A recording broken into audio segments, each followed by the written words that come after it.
And we say happy Friday as storms continue here in Alabama. Christian Ballard of Ballard Sports Media coming at you for Kansas State and Arizona, which I believe, if I have in my notes, this is the debut in Big 12 conference play for Arizona tonight against the Kansas State Wildcats, who have in recency won the Big 12. Been a traditional, really good program. We know all about Bill Snyder. Of course, they recent retired coach named the stadium after him. But Arizona coming to town to take on the Wildcats. Speaking of Wildcats, Arizona, also the Wildcats football team. We got a battle of Wildcats tonight. Going to be fun to watch. The spread opens up on ESPN Bet 7.5 Kansas State. Kansas State is at home tonight with a 73% chance to win at Bill Snyder Family Stadium in Manhattan, Kansas. Want to highlight a player for each team tonight that I want to watch. The spotlight player will go with Arizona first. Trayden Stukes is a defensive back. He had a pick and two passes defended so far this year. He did have a pick for 12 yards against New Mexico, where the Wildcats were able to win 61-39. And a spotlight player for Kansas State will look at running back DJ Giddens, 238 yards so far on the ground off 32 carries. He's very fast. He's very physical. Can get the job done. He's really done a phenomenal job stepping up and filling in for Deuce Vaughn, who's now with the Dallas Cowboys in the NFL, drafted this season. So we're looking forward to seeing what these guys could do on the football field tonight. Thank goodness this was not in my pick 'em. I don't know. I don't really have a prediction for this game. I guess I kind of made a video talking about it. We're also going to try to go live tomorrow night. I got an upset picked, Maryland over Virginia, and it's at Virginia. Going to be interesting to see what happens in that game on the ACC network tomorrow night. We're going to try to go live for it as well. We're trying to get the watch hours back up and everything. Just hope everyone's doing really good. I'm not dropping the link. I know you're asking to join the show tonight, Dominic. I appreciate it, buddy, but we're not going to drop the link tonight. I just want to kind of give my color commentary and reaction to the game, but it's good to see you in here, bro. I love you, and I appreciate you always showing up. Daniel Barry as well. We are live on Facebook and YouTube for Ballard Sports Media. Part of me has wanted to take away the name, and let me explain. I've been wanting to just call myself Christian Ballard Sports Journalist. Now, we have that channel with the Christian Ballard podcast and everything, and that's my Twitter handle. That's, Facebook and stuff like that. But Ballard Sports Media is Ballard Sports Media, and it has just grown greatly the past 5 years almost. And I just love and appreciate everybody out there for what they've meant to me, what they've meant to this community and channel. Let's keep it going for many years to come. Ballard Sports Media is not going anywhere, and we just, man, it's been amazing. So. Mm, I made some picks. I have 6 of them for week 3. I guess I could go ahead and get into them and we could talk it up a little bit in the chat if you guys have any thoughts, comments, questions on it. Uh let's um let's get into this. So, college football week 3 picks 6. I got 6 of them. I did that on purpose because I love a pick 6 in college football. Love the defense. Gotta love the defense. The backyard brawl with West Virginia and Pittsburgh. It is at Pittsburgh this year. Notre Dame at Purdue. Can Notre Dame regroup after North Illinois or Illinois? Sorry to put emphasis on the S there. Alabama at Wisconsin. Oregon at Oregon State. The Civil War. Uh, Boston College at Missouri, and then LSU, South Carolina, and Columbia, where College Game Day, and I'm sure SEC Nation as well, are taking place as teams start to get into conference play in the SEC. I'm going to take West Virginia. I got to pick West Virginia. Rest in peace to our friend Golden Blue Dude. I loved Golden Blue Dude. I love Joey Foster and what he's doing with the voice of college football and Mark Rogers. It could go either way. It is a rivalry game. I think West Virginia, though, I think they're on a mission to show that they could be one of the top standing teams this year in college football. They did give Penn State a little bit of trouble in that first game of the season, but at the same time, they didn't look too hot. But at the same time, neither does Pittsburgh right now. Someone's got to win the game. I honestly say in a game like this, it's kind of a toss up. And I would go with West Virginia right now just because I like what they're doing defensively, the different styles that they can play defense. They have a lot of good players on that side of the ball. And I think this could be a little bit of a shootout, but I think West Virginia could hold off in the end. Notre Dame at Purdue. We talk about Notre Dame. Can they regroup after Northern Illinois? I think they can. I just don't think that they will. It is so tough to pick. I know that these games happen. I know that you're going to have teams that come into your house and upset you, and it's going to happen. They don't have much offense in the tank. They have phenomenal defense. I give them credit for what they're doing defensively. And when you look at Notre Dame, you have Bo Collins at receiver, Riley Leonard at quarterback. I love these guys on offense. It just hasn't lived up to what we thought it was going to be. Jack Kaiser on defense with 14 tackles leads the team. Xavier Watts with an interception.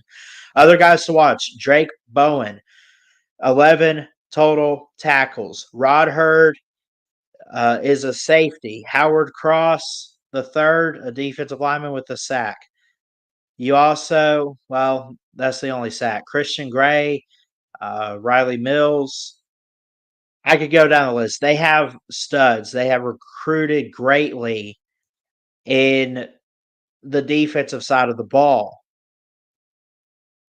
I think that Purdue being at home, though, that's a tough place to go. They've gotten teams like Ohio State or whoever in the past. Yes, we know it's there.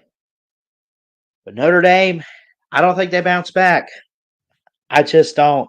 I heard Heather Dinich the other day talking on the Feinbaum show about the Notre Dame loss. And she said there's just no possible way for them to make the 12-team playoff. Like, you are done. I agree. And I just feel like they're not going to be that motivated. They could be. I could be wrong. But at the same time, Notre Dame in a position, they have to really look good. And I think at times they might look good. They got to look good in every single game. And Purdue's not one of those games they're going to look really, really good in. I think they know that. And I think it messes with their heads going on the road to Indiana, Purdue, Indiana. And it's going to be a rough day for them tomorrow. So Alabama at Wisconsin. I'm going with Alabama. I think they win late. I think they make this a really good game with Wisconsin. And again, I had um, I I think they pull away. I think that the mistakes they made against USF, uh, I think it carry over a little bit, but I think they're hungry, man. And Jalen, look, you can say whatever you want to about Kalen DeBoer being the head coach, being an offensive guru. This is Jalen Milroe's team. I do like Alabama to win. I even got a score prediction of 30-14. I think they could win big in this game. That's at 11 a.m. Central on the Big Noon Kickoff on Fox. I think we get a close game in the Civil War. Oregon State. Ducks win. I don't think they cover the 16 points that they're favored by. This is a good game, good rivalry. Interesting to see what it looks like post Jonathan Smith, who's now at Michigan State. Oregon State, probably going to struggle this year, but this is still a good rivalry. It's early on in the year. Both teams will be motivated. Give me the Ducks, though. Boston College and Missouri, close, but a late stop, I say, by the Eagles defense. And then LSU, South Carolina. I don't like what LSU looked like against USC, nor does Brian Kelly. He's just so angry. He is angry. He's hungry. South Carolina's at home, though. There's no defense. there's not really much chemistry on offense for LSU. And I just think that it's going to play a factor. It's going to haunt them a little bit. So anyway, those are my picks for this weekend. A 6-pack of picks there.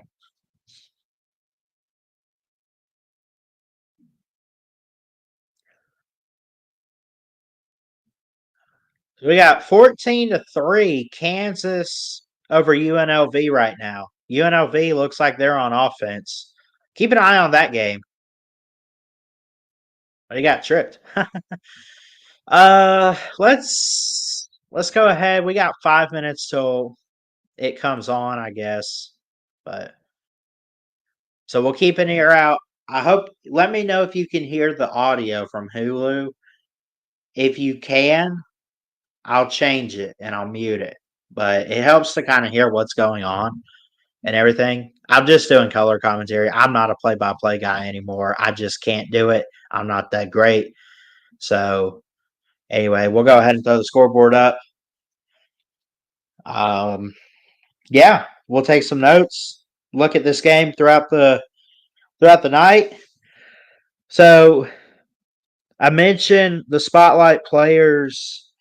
Kansas State in this game, a 7.5-point favorite at home with a 73% chance to win at Bill Snyder Family Stadium in Manhattan. The spotlight player for Arizona, outside of quarterbacks, obviously, because we got really good quarterbacks and interesting guys to watch tonight. On the football field, especially Noah Fifita and Arizona. But I also do like Avery Johnson, who has had 4 touchdowns so far this season through 2 games. Had a close game with Tulane last week, but looked really, really good, especially against UT Martin. 29 of 44, 334 yards and a pick. Fifita, much better numbers. 595 throwing, 37 of 57, 5 touchdowns and 2 picks. Outside of the 2 picks, I think he's got Johnson beat right now. Again, I mentioned 73.1% chance for Kansas State to win, 26.9 for Arizona. Go ahead and lock in your bet because the game is getting started on Fox. The spotlight player for Arizona, I want to watch Trayden Stukes. He had a pick and 2 passes defended. Pick for 12 yards against New Mexico, and they won a game 61-39. DJ Giddens with D's at running back for K-State. 238 yards so far off 32 carries. He's fast. He's physical. Does a great job filling in for Deuce Vaughn, who's down with the NFL with the Dallas Cowboys. So, going to be interesting. I think the big question of the night, though, is can the O-line stand up for Kansas State against Trey Smith, Jacob Manu, and the rest of the Arizona Wildcat defense tonight on the front?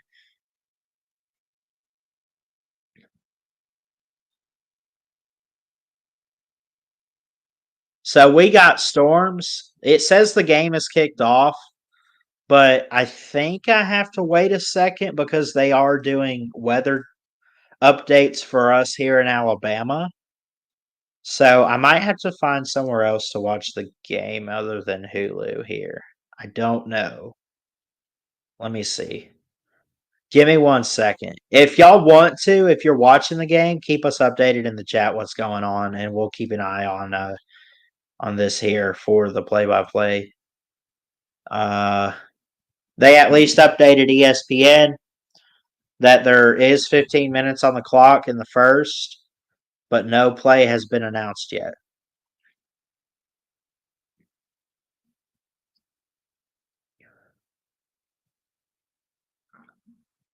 I guess they are going to show the game here. We'll see.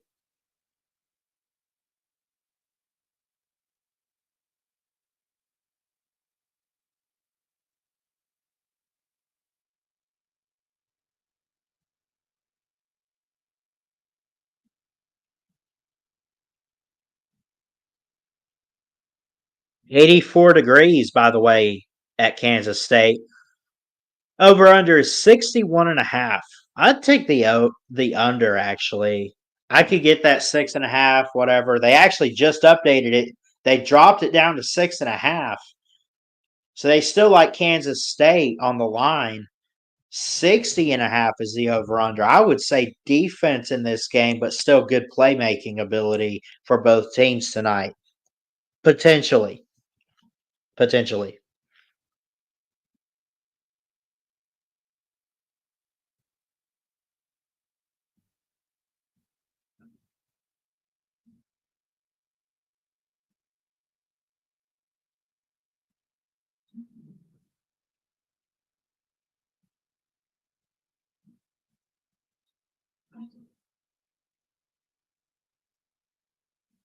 All right, let's see here.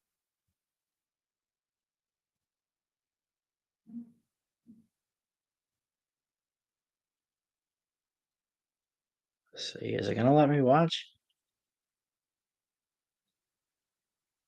Here we go. All right, they are showing the teams entering Bill Snyder Stadium. 7 o'clock kickoff. Kansas State and Arizona. Arizona's ready for some Big 12 action, leaving the Pac 12, much like other teams. This is a number 14, number 20 matchup. Arizona ranked lower, both teams 2-0. Someone going to get win number 3 tonight, but also someone possibly going to go home disappointed. And this looks like a packed house at Manhattan. Tim Brando calling the game. I love Brando. Devin Gardner as well. But we're also here at Ballard Sports Media. Let me check the chat. Geneva, Dominic, and Daniel showing up tonight. Love you guys. Appreciate y'all. Appreciate y'all. 34-30. I didn't really come up with much of a prediction, I don't think. But that's an interesting score for Kansas State to win by. 34-30. I like it. I like it.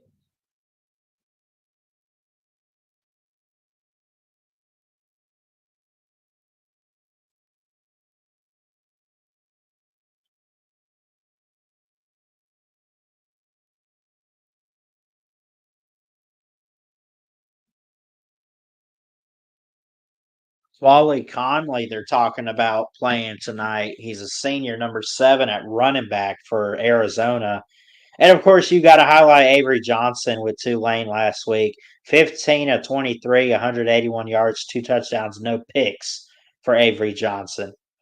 I would take Fafita over Johnson as far as quarterbacks, but I think both guys are very talented and athletic in their own unique way that are going to help their own offenses down the field tonight. I would love to see a good shootout. I see a little bit of defense in this one, though. We'll see.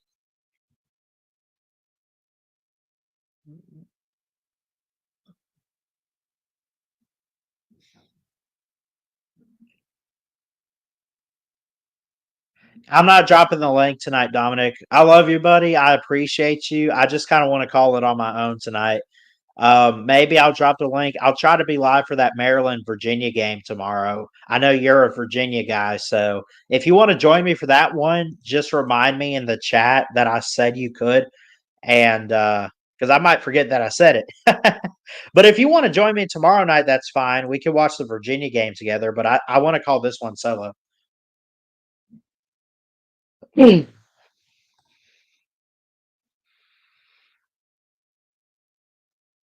What other games are happening tonight? I guess the UNLV Kansas might be it. We got the Mets and the Phillies tonight too. Interesting NL East showdown.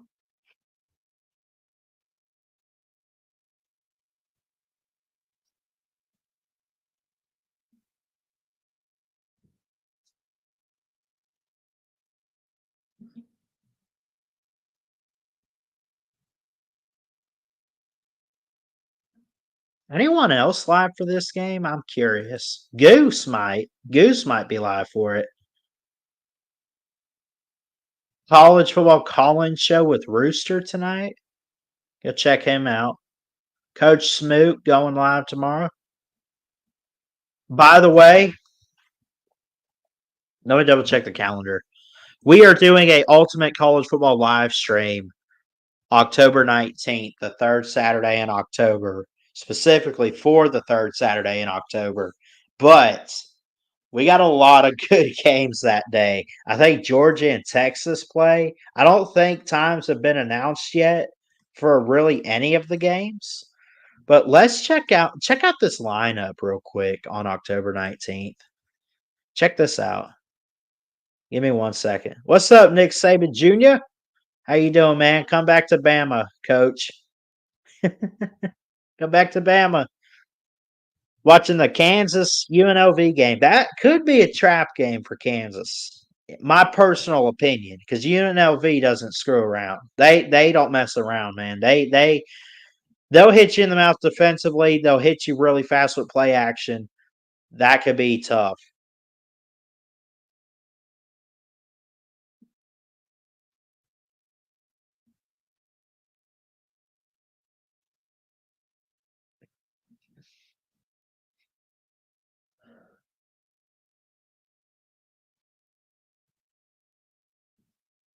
So week 8 of the college football season, we're doing a marathon on October 19th, and no times have specifically been announced other than the small games. I might do that. UConn Wake Forest game could be good at 11 a.m., but the games you want to highlight really fall into the SEC mostly, outside of maybe Notre Dame, Georgia Tech. You got Nebraska, Indiana could be good. But the third Saturday game and then Georgia, Texas are probably the two biggest games of the day there on October 19th. But we'll do a college football marathon then.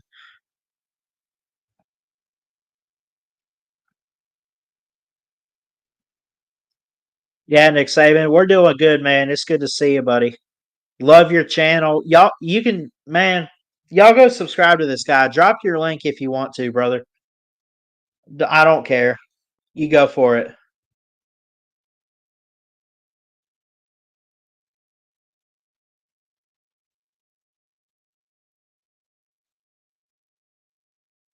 Jeremiah Patterson to receive. Kansas State, I guess, won the toss and deferred. They will kick it off for Arizona. We'll see Noah Fafita and company to begin the game tonight. Ball at the 35. Here's the kick.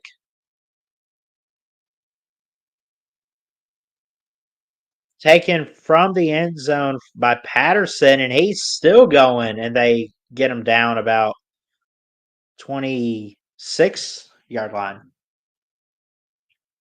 Well, Fafita's only a sophomore too. I forgot he was a freshman last year. I thought last year was like his sophomore season, but he's really good. He's got a 5.2 touchdown interception ratio within his 2 games this year, which is really phenomenal. Hey, Amada, how you doing?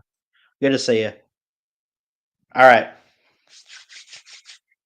I don't care who wins this personally, but I guess it's an upset if Arizona beats number 14. They're ranked number 20. Shotgun, good snap. Fafita loads, got it complete. Monius Craig, number 5, made the catch. I think they said his first name is Montana, but he's going to be a key receiver for him. Don't forget the headset communication, too. Noah Fafita, with his hands on his helmet, he's like checking it out. What's up, coach? What do we got? 14-26, first and 10 after a good gain for 10 yards to move the sticks even further upfield. From the 36 of Arizona, Noah Fafita looking, has to throw it away. Good pressure in his face. Love to see that from Kansas State. Now, Kansas State on defense there, that was number 45, got in his face. Let me pull up rosters real quick. Austin Romaine is a sophomore, 6'2", 242. He got pressure in the face of Noah Fafita.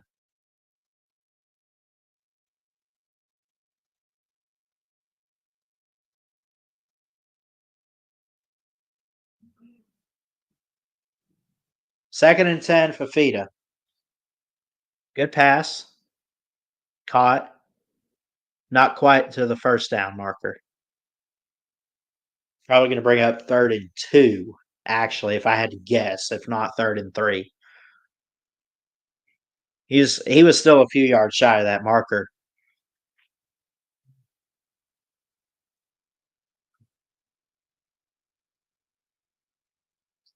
Interestingly enough, Arizona's going to play really fast on offense. That's what they do. They hurry back to the line. They get the ball out quickly. They hardly ever. They were 0 for 10 on 3rd downs last week, by the way. Here's 3rd and 1. Hardly ever run the ball. They'll run it here.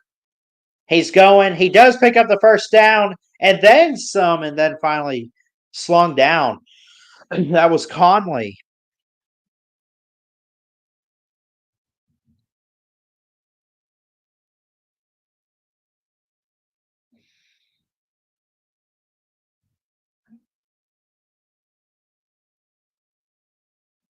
12:56 and counting. Quali Conley on that carry there. Through 2 games, he's averaging about 7.5 yards on a carry. 3 guys on the line for K-State. Conley gets it back. Oh, and he's hit hard there. He got hit like a freight train there. Purnell, I should say, came in on the tackle.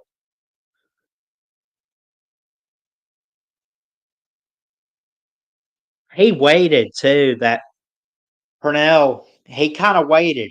He waited for that moment. He found an open hole, and he was able to hit Conley pretty hard for a loss of yardage. We'll see if they go to the air here on 2nd and 12. Noah Fafita is 2 of 3 so far for 19 yards.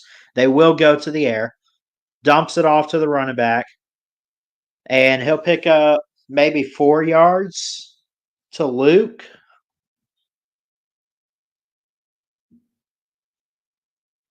That was Rayshon Luke.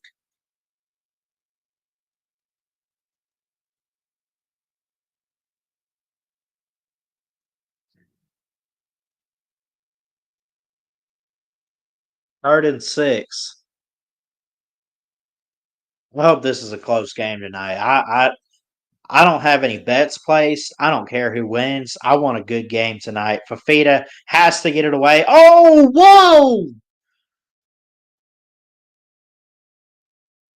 That's not a 1st down, but holy cow, Noah Fafita. There were more came in, and then a couple other guys. He threw it away, but it was caught and completed to the tight end. That was amazing. I think Fafita is going to be one of the top guys in his draft class in a couple years, or like next year, like what 2026. He's going to be one of the top quarterbacks in the draft. He's already good. He's a stud. He moves in the pocket very well. He's mobile with his legs. Arizona, by the way, taking a timeout right now, but Noah Fafita, with what he does and his mechanics and skills, he just does everything so well that you want to see in a quarterback.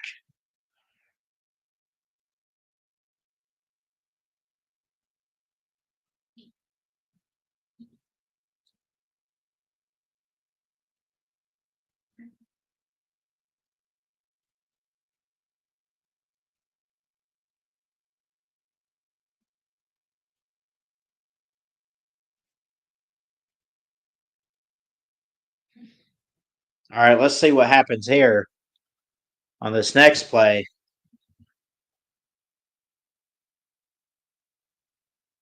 4th and inches, they're going to stay out there and go for it. Fafita's going to go up under center with 2 guys in the backfield. Man moves. Handoff. He got the 1st down. He broke a tackle and got a couple more. 26-yard line is where they'll mark Conley.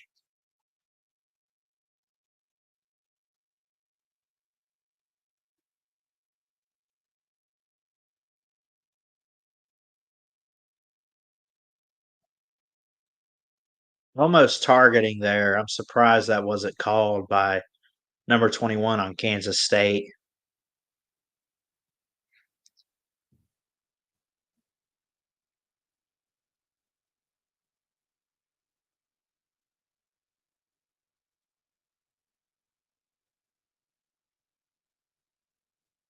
Gonna be a loss for Conley. 2nd and 12 upcoming.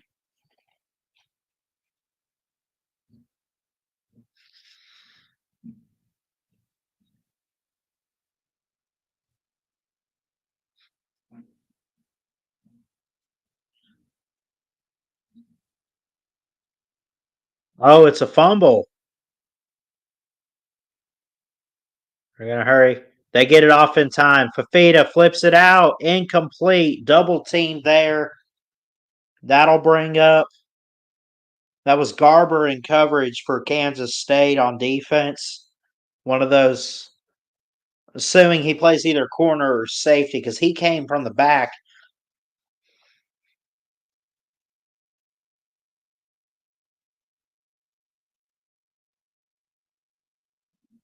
Third and 12.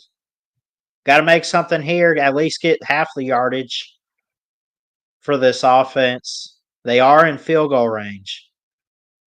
4 wideouts. Noah Fafita throws on the run. Got it complete. He steps past the marker, and then he's slung down at about the 11, maybe the 12-yard line.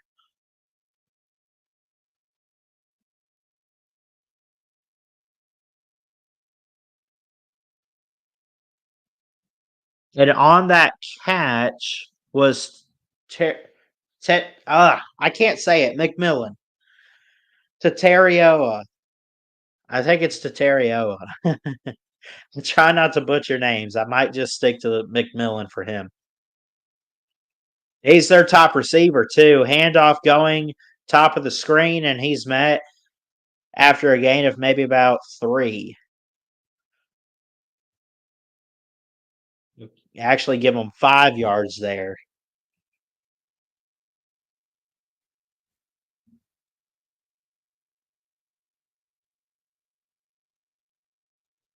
They have 8 up, by the way. 6.5 minutes of this drive. They're going on their 13th play. 2nd and 5. Wideouts to both sides. It'll stack the box defensively. Here's a handoff going in. He's tripped up. Did he get in there? No signal yet. We'll see where he landed. He's at least at the half-yard line, and I think that's where they're going to mark him. He went airborne. That was Conley. No, he didn't reach out the ball there. He's going to be a half-yard shy. But they'll be at the goal line here for Conley in this offense. Conley was on the carry. That was his 6th rushing play of the night so far.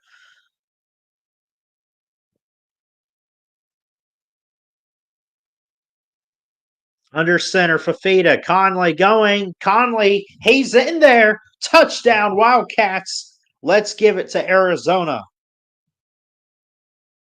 Arizona draws first blood in this matchup.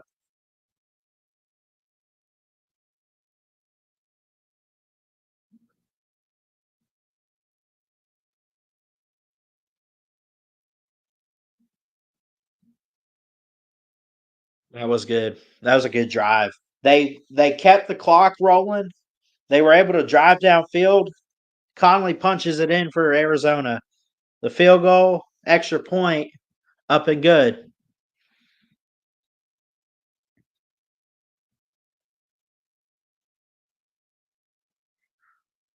All right.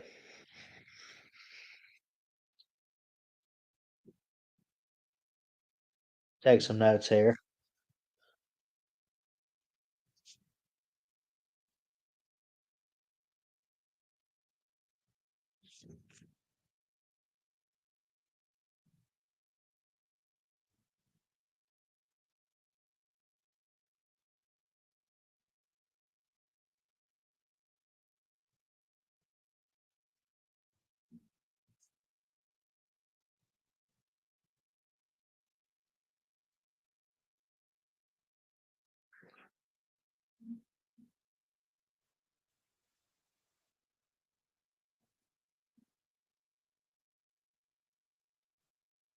Ask Uncle Lou's live with it too.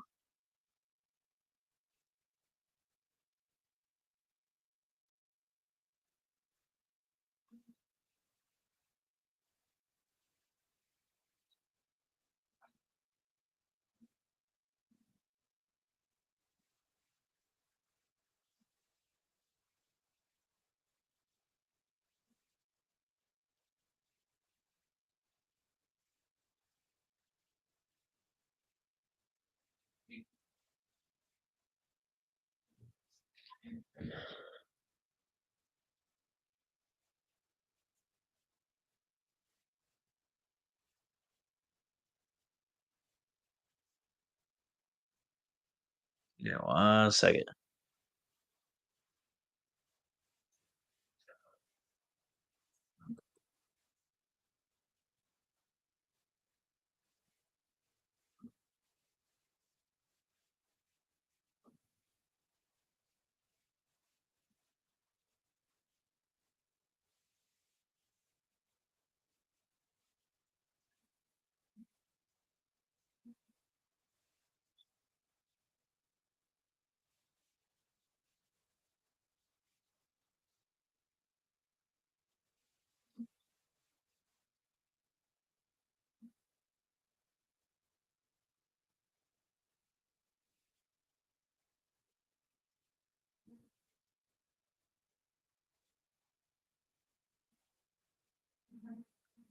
You talking about Lotsier Brooks?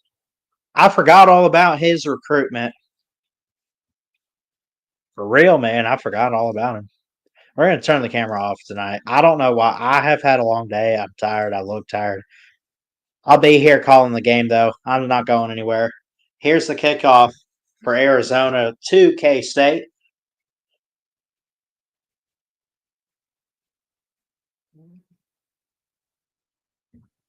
Touchback going to the 25-yard line.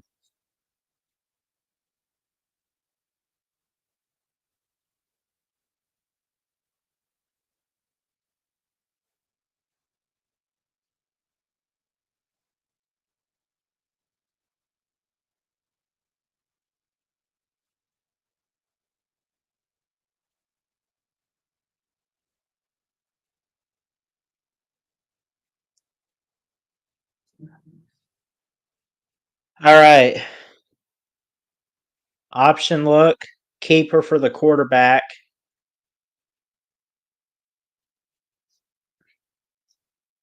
That'll be a good pickup there for Johnson in this offense on a quarterback run. Let's see where they mark it. I know he went out of bounds there. It'd be 2nd and 10 after a penalty.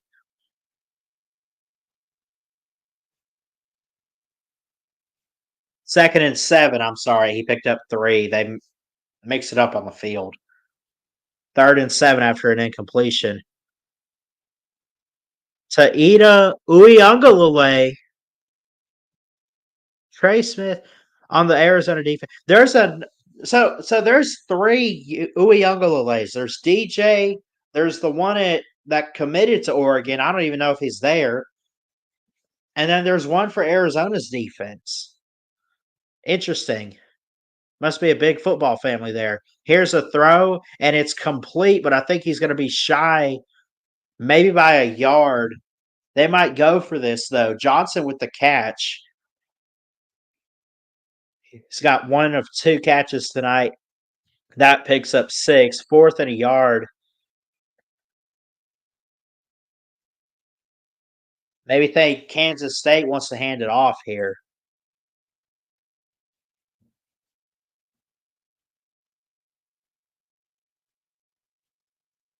They keep it with Johnson. He stood up. They're piling on top of him. I don't know. This is going to be tricky. He didn't really move too much. And they'll give it to him. I don't blame him. It was really hard to tell. He was inches away from the first down marker there on 4th and a yard. He went over the top with it. And they kind of pushed him too. They kind of pushed the pile a little bit for Kansas State. They'll keep it on the ground here. 1st and 10. Play action. Johnson rolls to his left, points and throws. Got it. No! Incomplete. That would have been huge. That would have been really huge if he was able to hang on to that. Dante Cephas, a senior wide receiver from Pittsburgh, Pennsylvania, 6', 193. Tried to get his hands on it, could not hold it in.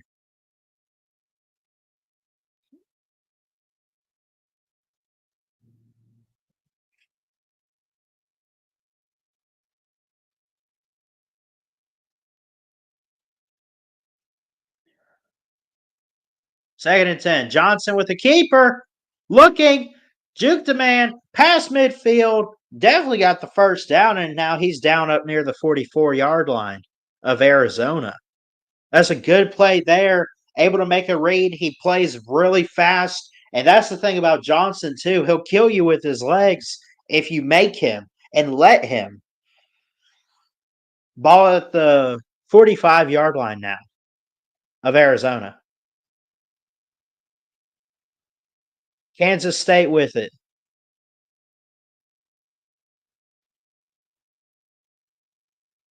Handoff. Nope. Fake. Good curl pass. Got it to Jackson.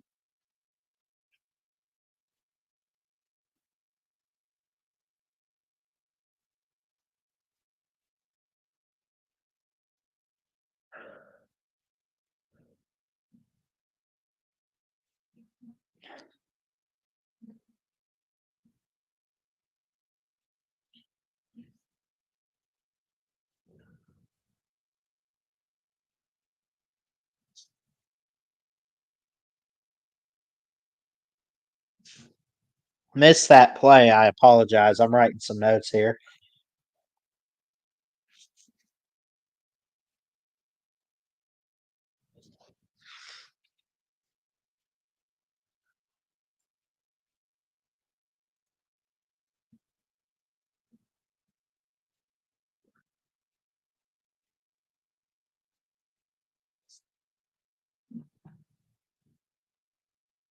Here's Johnson and shotgun. Handoff going. Spin move, and he piles forward for a good gain. Definitely got the first down and more on 3rd and 2. Good tackle there, by the way, on defense for Arizona is Gunnar Maldonado, a senior on this defense.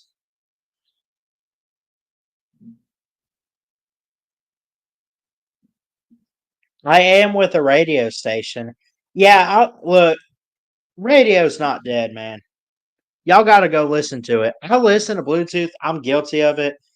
But podcasting, radio talk show, it's amazing. I only podcast because I miss when shows go live, but I love to go back and listen to Feinbaum and everything. And I respect those guys doing radio. I want to get into it for real. I am in it. I just I'm getting a really good start, man. I'm with the radio station. Here's 2nd and 10 for K State. Gonna rush 4, but good protection. Makes a cut. He's in an open field. Makes a hit and goes out of bounds up near the 15. Just past the 15, I should say. Give him a little bit of credit there. 3:26 and counting in this first quarter. That was a great run. And by the way, running the ball for Kansas State is DJ Giddens, and he's a junior, could be drafted this year. They've had Deuce Vaughn, of course, drafted, but he's kind of been that backup go-to guy. Him and then Dylan Edwards on the roster. Maybe watch him a little bit this year.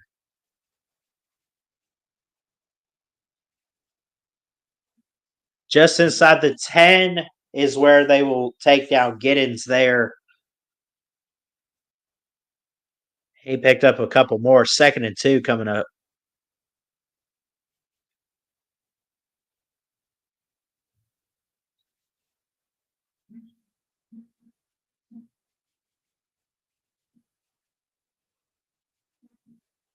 Thank you, bro. I appreciate that.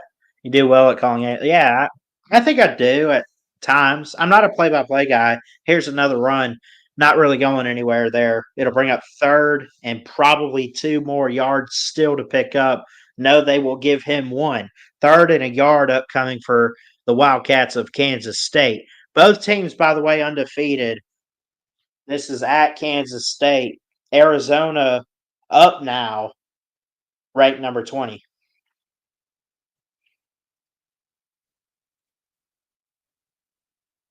You might see this a lot tonight for Kansas State, eating up the clock on drives. Here's a handoff going, and he picks up the first down, but then he's slung down there. That was Giddens.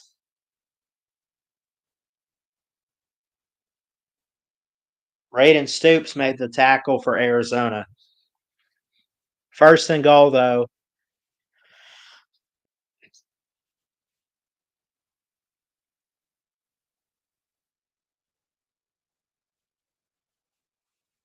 So Johnson and shotgun, at least at the moment. Guys getting lined up. They stack the box on offense. They only got one wide out to the top. They got two guys in the backfield. Handoff, no. Play action, going. Flips it in, and he gets a touchdown. Kansas State. Will Swanson on the grab. Number 83 helps Kansas State an extra point away from a tie game here early on.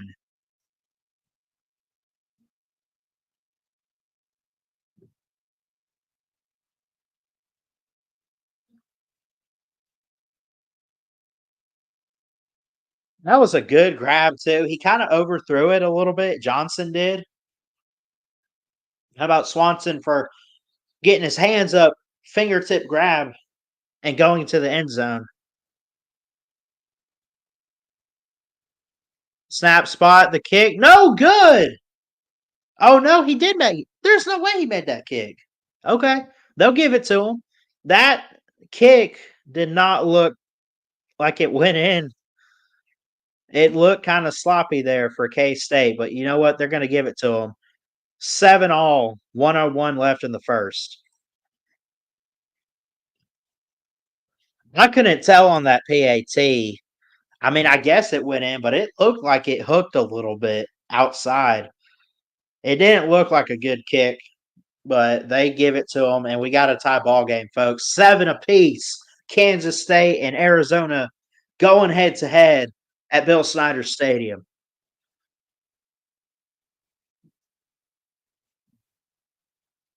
Gotta love college football on a Friday night. Forget Saturdays. Who needs them, man? Who needs them?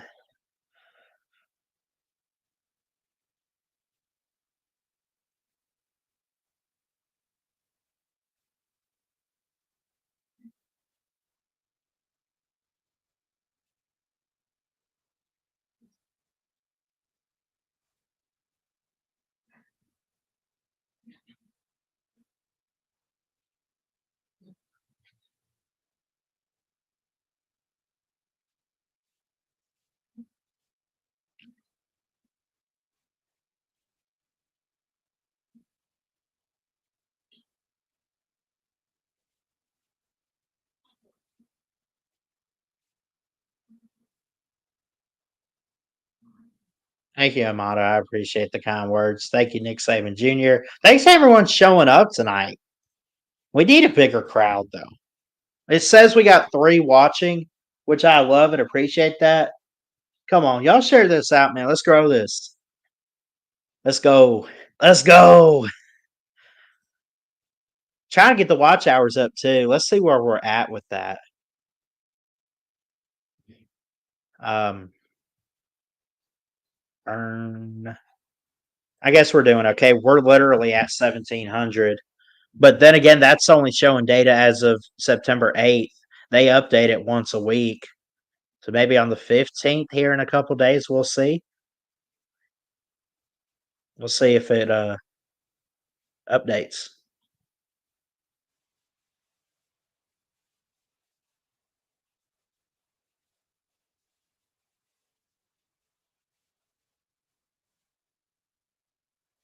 This is kind of what we expected in this game. Both the first few drives tonight,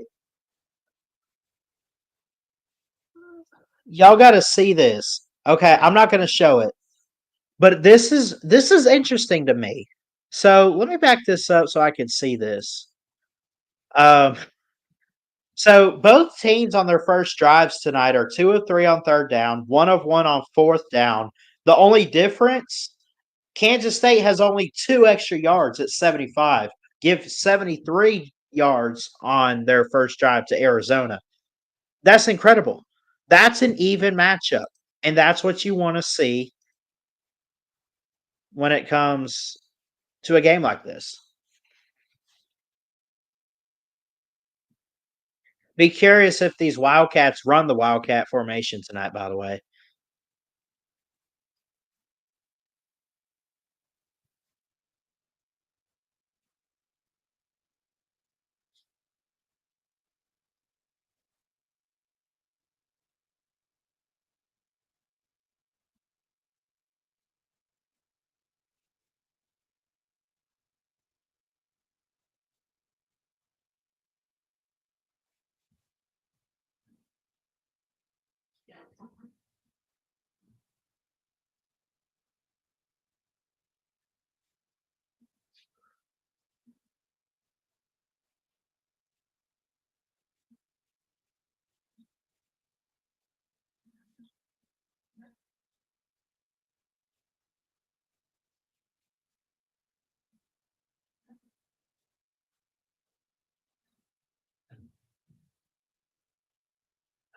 Let's see.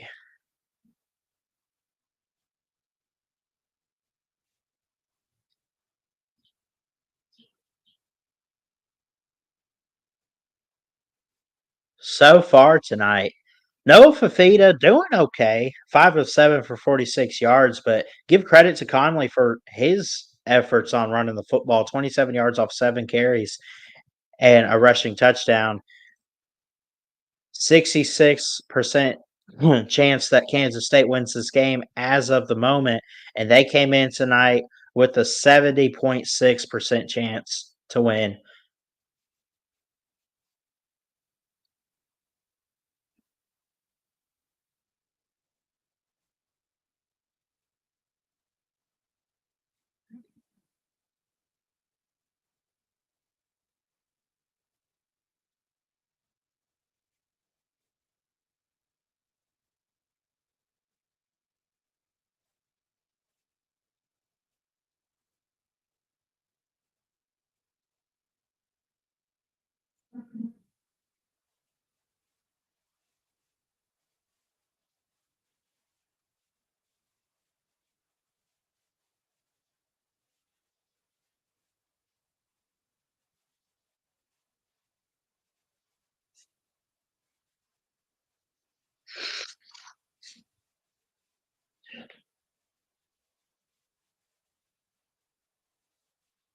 So Jeremiah Patterson going to return the kick for 17 yards.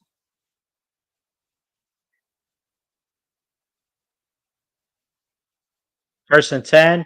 Here's a handoff. Good, but only back to the line of scrimmage for Conley.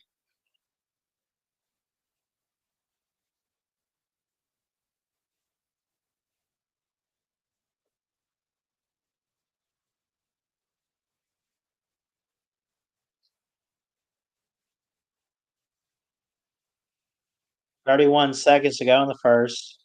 Yep. No hesitation here for Arizona. They rush 3. They got 3 lined up behind the line on defense. Plenty of time and protection. Fafita picks it up. McMillan. I'm sorry, that was not McMillan. Uh, or was it? Let me see. Number 4. Yeah, Tatario McMillan. Yeah. We got it. The junior from Hawaii. They got a lot of freshman receivers too for Arizona. Into the first quarter. We have a game, ladies and gentlemen. 7 apiece for both Wildcat teams. Gonna take a quick break myself. We'll be right back. Don't go anywhere.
All right. Quarter number 2 gonna get started up soon. Let's see what we get here. I would expect it to stay consistent tonight with the game flow. I don't think we get too many points. It wouldn't surprise me if it happened though, because these teams like to pick up their offense as the game goes along.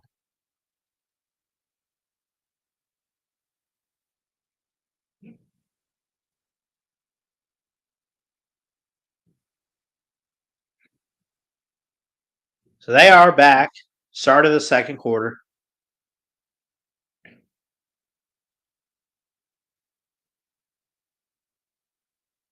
Each team went 5 first downs, but interestingly enough, Arizona a lot more passing yardage in that first quarter than K State.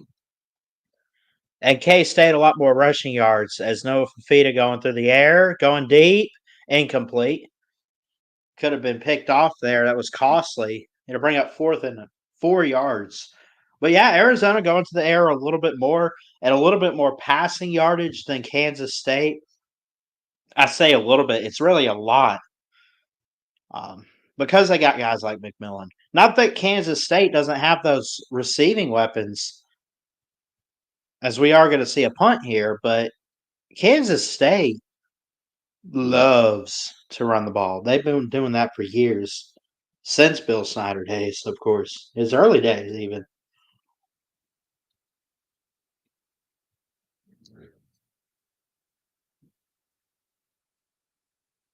Bounces at the 35, picked up at about the 26. Going. He's got room. Is he taking it to the house? He is. Kansas State touchdown. Dylan Edwards on a punt.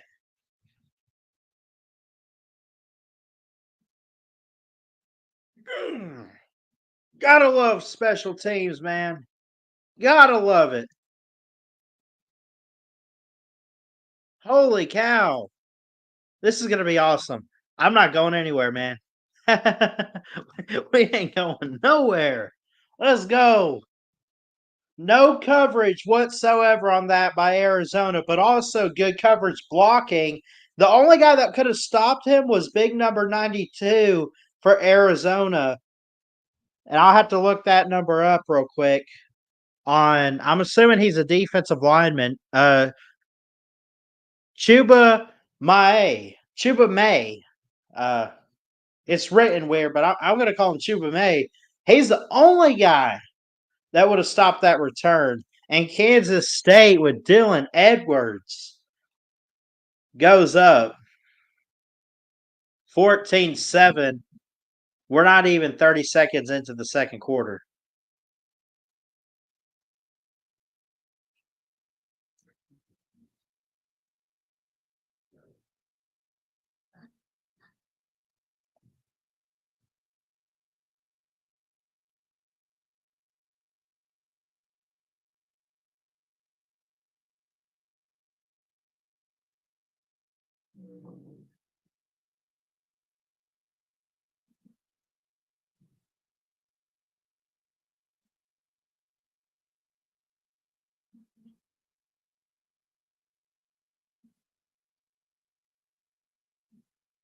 Now, when you get special teams plays like that, man,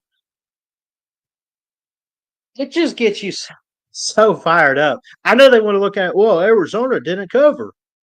Well, Kansas State's electrifying on offense and special teams. I think they always have been, but should we see it in a game like this? I'm telling you, this is going to be a good game to come down to the wire tonight.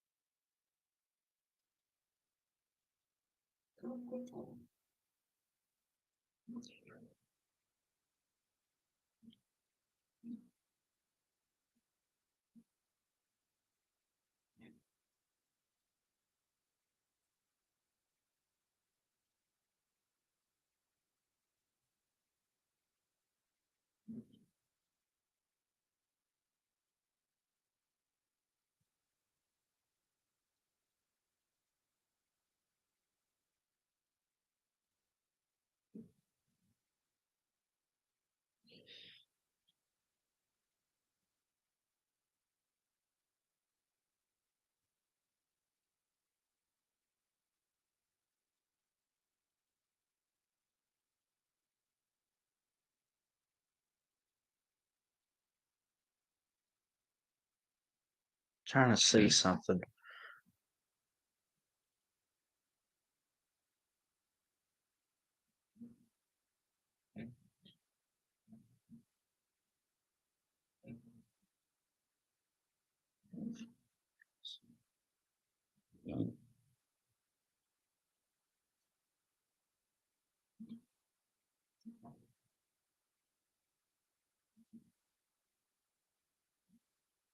This is awesome. This game, man.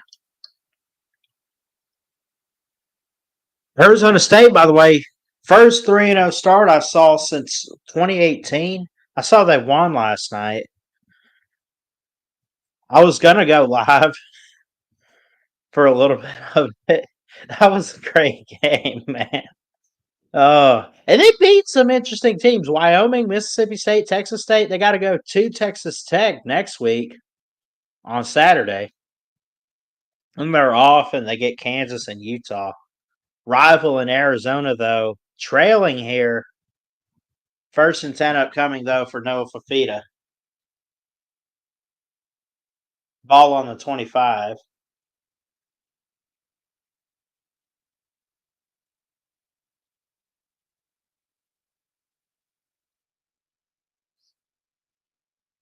Got to get this playoff. They don't get it. Unless they're going to get a free play, he throws deep. He got it. Are they going to count that play? I guess they are. They're not throwing a flag for delay of game. I don't know. It looked like he had delay game, but what a great play there of this Arizona offense. To Terrell McMillan, 38 yards.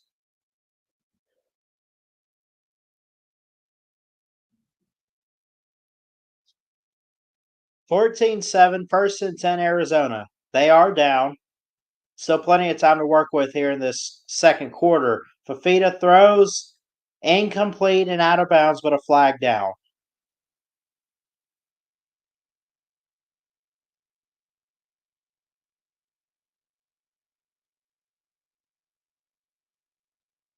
So a holding call on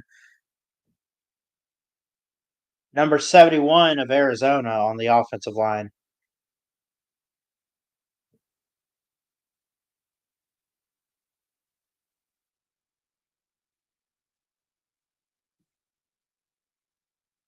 Didn't really see too much holding there, but they will call the flag.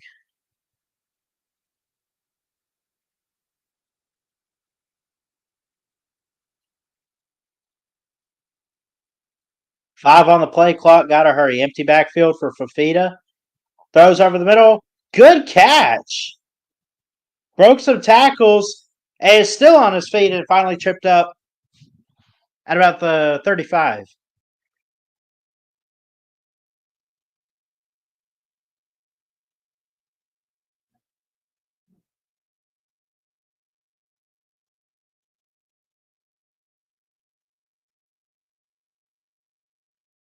The thing about this Arizona offense is it's more than just having Noah Fafita at quarterback. Teratoa McMillan, really, really good. Spin move here for the running back up to about the 30 is where they'll trip him up.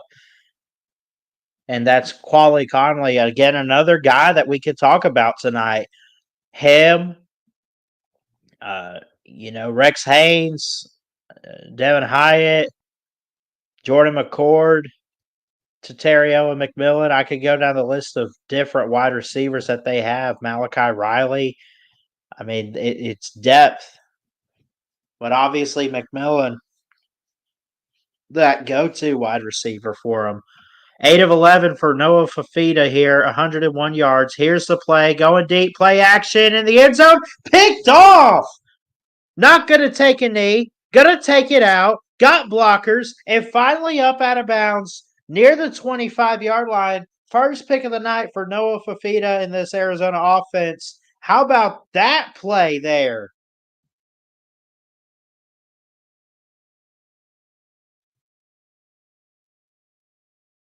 It's a good try. But no, what I saw on this play, Kansas State, who is it? Number one, Keenan Garber is the corner. He's a senior corner. He's 6 foot, 188, really good build. He hauled he hauled it to the end zone to make that play. He was nowhere to be found, and then all of a sudden he's there when the ball gets there. He takes it, and then he took it out of the end zone for about 20 yards. 24 yards even, out to the 24-yard line. Keenan Garber, again, with his first pick of the night, he does have 3 total tackles on this game.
Oh, it looks like Keenan Garber doesn't really pick off a lot of receivers. That's only his second career interception, and that's his first of the season. But he's played in 37 games, so he's a common player. He's got a lot of good hits and tackles. He's probably even got some forced fumbles out there, but that's his second career interception, and now breaking free and finally wrapped up around the 45. No, still going up near midfield. Edwards with a huge play for this offense.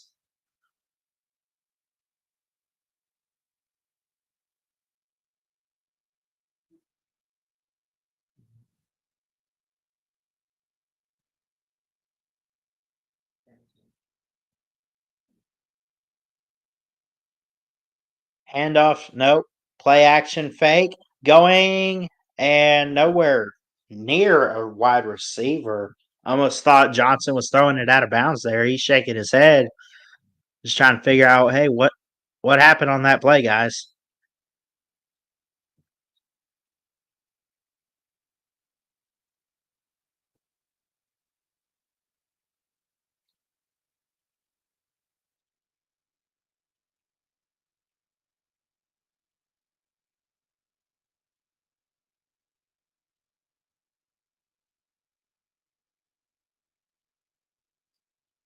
Handoff Edwards, and he's going to be wrapped up big time at the line of scrimmage. No gain.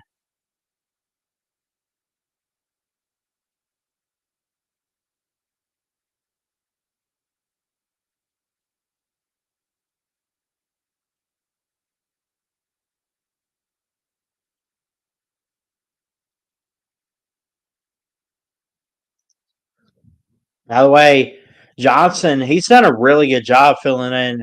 Remember Will Howard, who's now at Ohio State and quarterbacking for the Buckeyes. Johnson's really filled those shoes to start the season here for K State. Here's a throw for Johnson over the middle, and the cameraman. It looks like it was complete. The camera angle getting it to Johnson, the number 10, the wide receiver. Hopefully, we see the movement on this replay. Little post up, quick slant over the middle. Got his hands on the ball, able to pull it in and move the sticks even more for a first down. That was Keegan Johnson.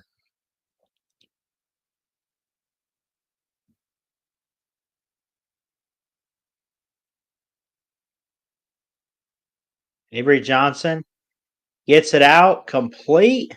Not quite a first down. Still a few yards to go, but up to about the 31-yard line.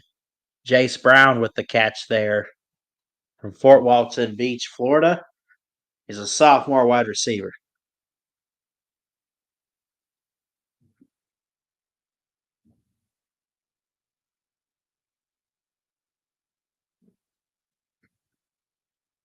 Oh, movement up front. Probably going to be a false start here. This will back them up on 2nd and 4.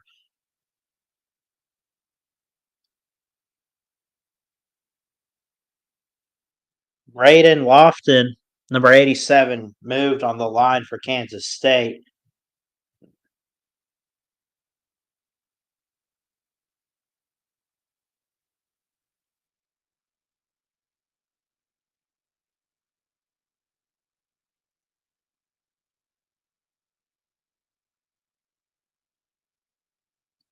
I try to stack guys up. They got 6 on the line coming after Johnson, and they do wrap him up. He won't really go anywhere. Maldonado, that key guy on defense I mentioned earlier. You talk about how hard hitting and how great he can be as a defensive back. Gunnar Maldonado, number 9, a senior on this defense, made the tackle.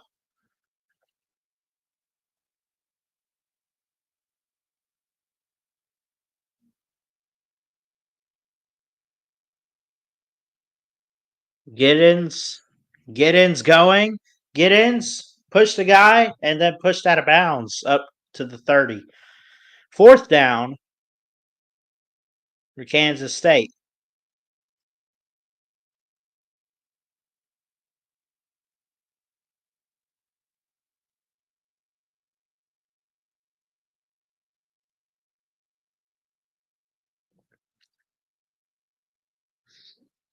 Fourth and 5. Chris Tennant is 4 of 5 so far. 48 is his long.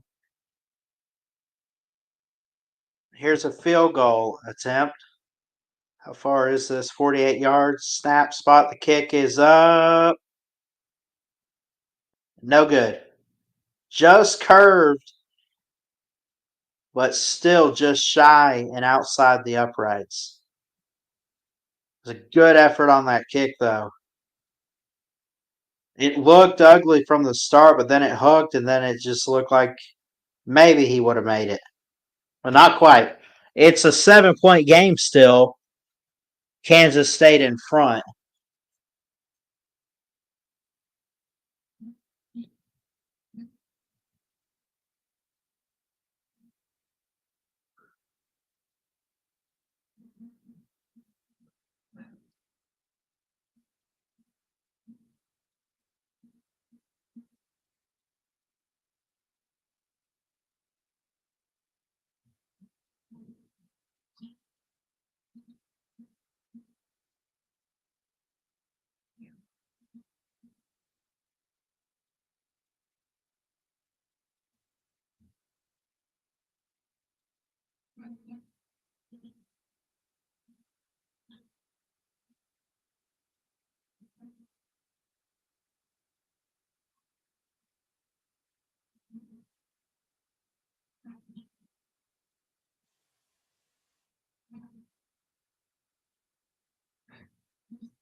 See what Uncle Lou's up to. I know he's live for this game. I want to see what he's saying on this.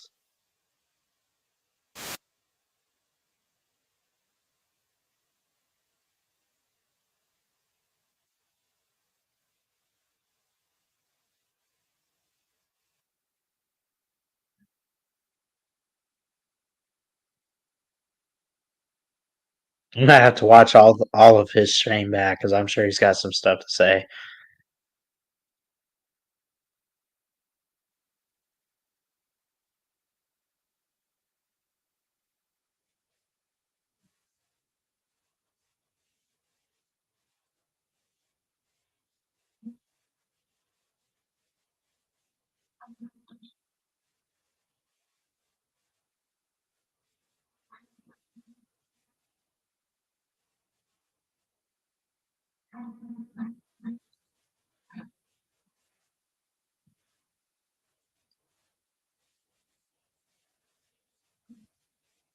All right, we're back to the back to the action with 8 minutes. Arizona, Noah Fafita going to hand off, cuts up, going, still on his feet as he's hit, and he goes out of bounds, hits the yard marker.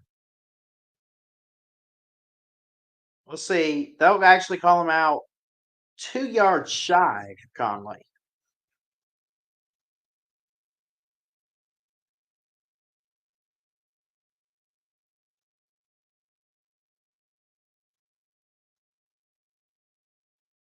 No Fafita and shotgun. 2 wideouts at the bottom of the screen, 4 on the line for Kansas State. Going to rush those guys. Chase Noah Fafita. Got to throw the ball away, and he does throw it out of bounds incomplete.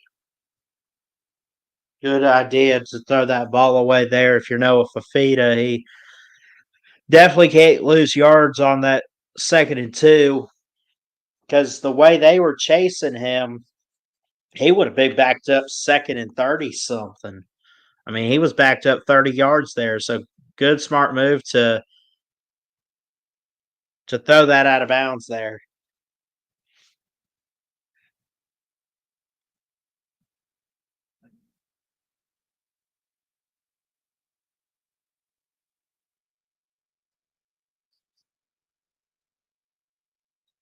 Handoff, huge hole, carries to the first down. Arizona moves the sticks with Conley.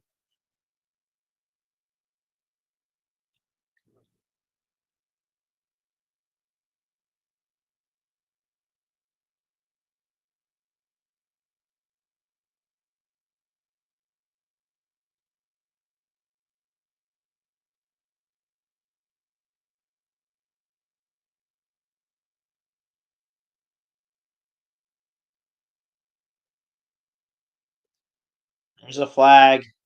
Probably some movement up front.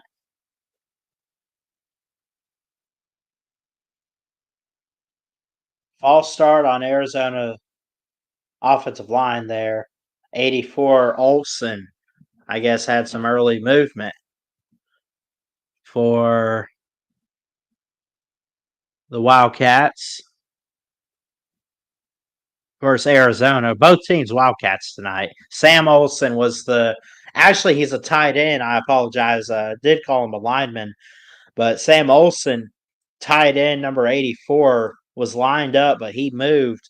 Here's Fafita under pressure. He throws. It's caught. Not close to a first down. Give it to Olsen there. Now bring up 2nd down, but a flag comes in.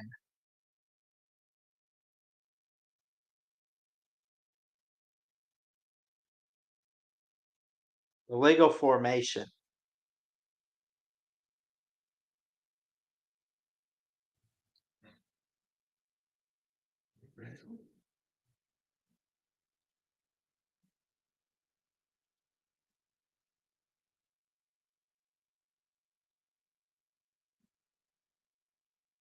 Yeah. Let's go. Let's go. 1st and 20. For Arizona, 3 wideouts at the top, 1 at the bottom. Guy in the backfield. Fafita throwing quickly and tackled, but after getting up, McMillan able to get a few extra yards than he should have on that play. Bring up second down.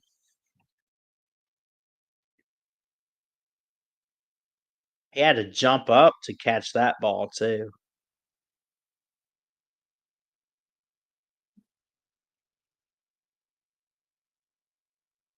That's his sixth reception tonight for Terrio and McMillan. Fafita, pressure in his face, has to try to get away. He throws it out of bounds and incomplete. Brings up third down and 9. He's already over 100 yards. Fafita is. He's actually at 112. He's only completed 9 passes tonight. No passing touchdowns yet, but he has thrown a pick to the K-State defense back early in that first quarter.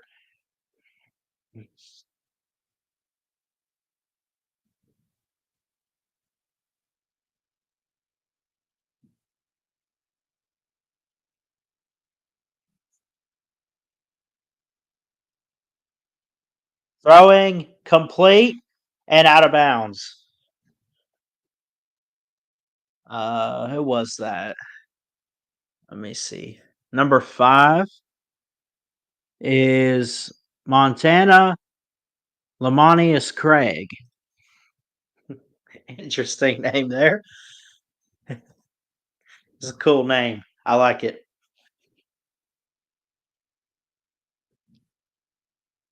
I'm writing some notes here.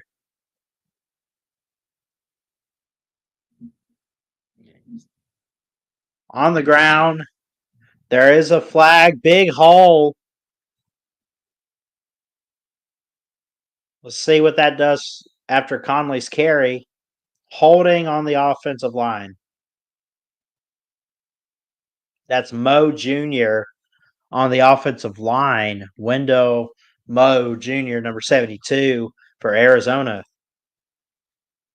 Notice this offensive line, too, is really junior led, if anything, but a lot of freshman offensive linemen. You got Zarius Wells, Rhino.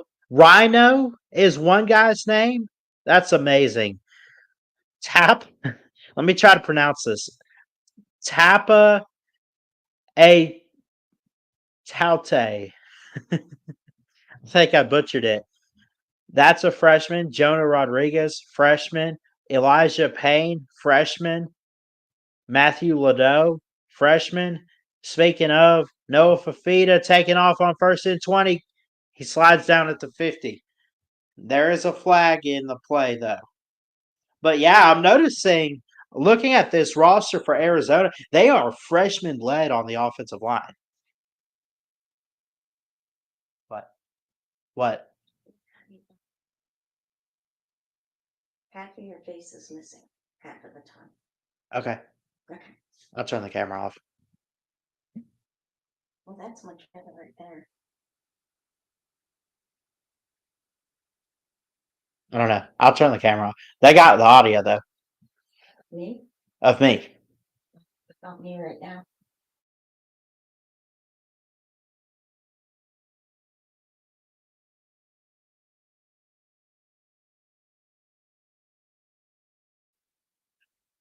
Shout out to Nana.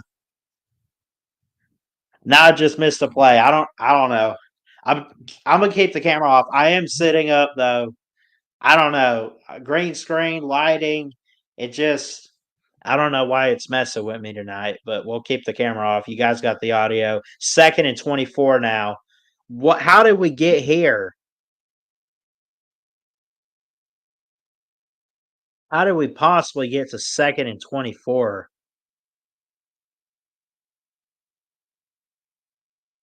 It was 1st and 30. Devin Hyatt. Now here's play action. Fafita complete. Running. Taken down just past midfield.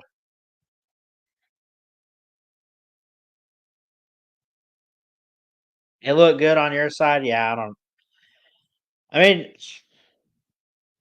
I'm into podcasting and radio. Two things that don't really require film. I will record videos and you will see me there. I think going forward on my live streams though, I'll set up properly, but it's like the lighting and everything, it just never gets right. Third down and 11, almost at the 2-minute warning. Don't forget that's been implemented in college football. 5 on the play clock, but a whistle blown. First time out for Kansas State. And they go to commercial break. Even though we have these 2-minute warnings, and when we get back, we'll take another timeout, I'm sure. I mean, I'm assuming they implemented that for all conferences this year, the 2-minute warnings.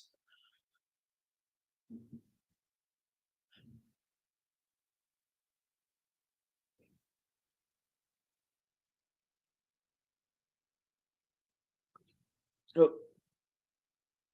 okay, nothing came unplugged. Good.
We doing good? Everyone's surviving? Any of you Wildcat fans on either team? How you feeling out there tonight? This is a good game. I've never met a fan of either one of these teams, believe it or not. Well, I mean, like I know Texas fans, so I can't say I haven't met Big 12 slash SEC. I know I just said Texas. I've never met Kansas State, Kansas, Arizona, Arizona State. I've never met those fan bases. I don't know. I don't know. Arizona, pretty good in basketball for men's. Kansas State University, beautiful site they're showing on Kansas State's campus, founded in 1863. This looks beautiful. I really mean that.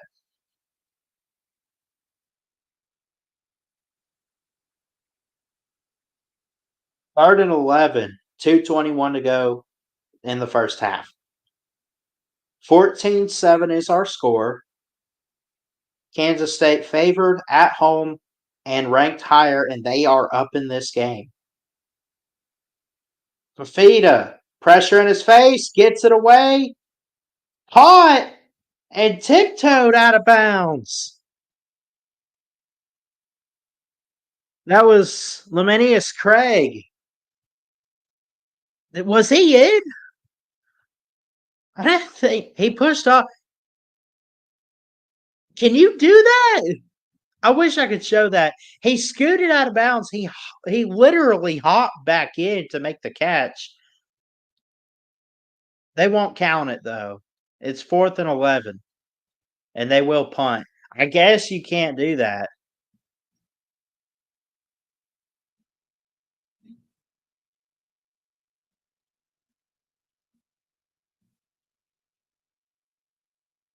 Delay of game, that'll back them up 5 yards. 4th and 16 upcoming for the punt.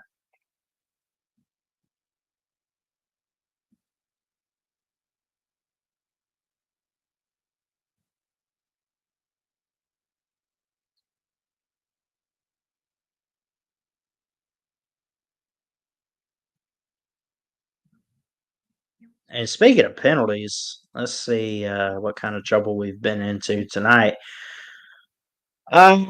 6 for Arizona, 1 for Kansas State. Penalties have killed Arizona in field position.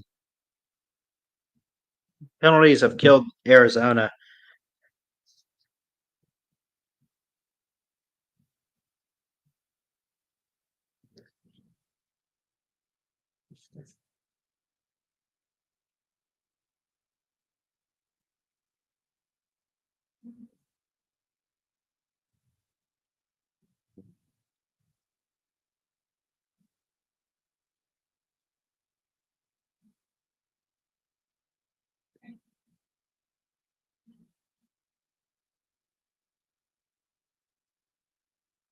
First and 10 for Kansas State for the 19-yard line of their own. 2:09 left in the second. First and 10. Fakes the handoff. Johnson throws under pressure. Got it complete. And that will take us to the 2-minute timeout. Notice they call it a 2-minute timeout, not even a 2-minute warning. But we know what it is. It's a great game. This is a really great game, man. Still 4 quarters. Still a 4-quarter game. 2-minute drill. We got 32 minutes of game time left.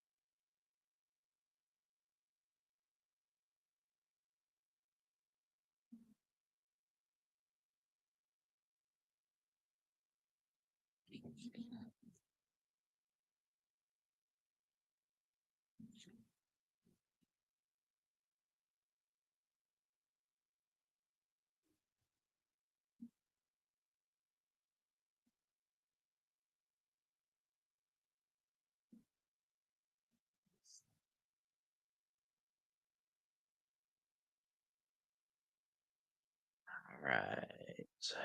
Taking some notes. We'll take a break during halftime, then we'll come back, talk about the first half, and then we'll kind of relax and watch the second half.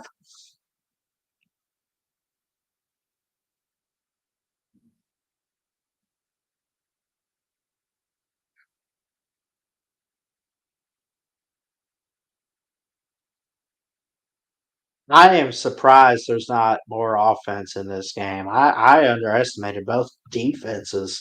I mean, it's only a combined score of 21 points right now, but they're moving the ball well. They are finding their rhythm, but a lot of penalties even on both sides. I mean, it's not just Arizona just because they're down. It's really both sides of the field. It's both teams. It's just kind of how it is right now. Just penalties. They try to do too much. It'll hurt you in the long run.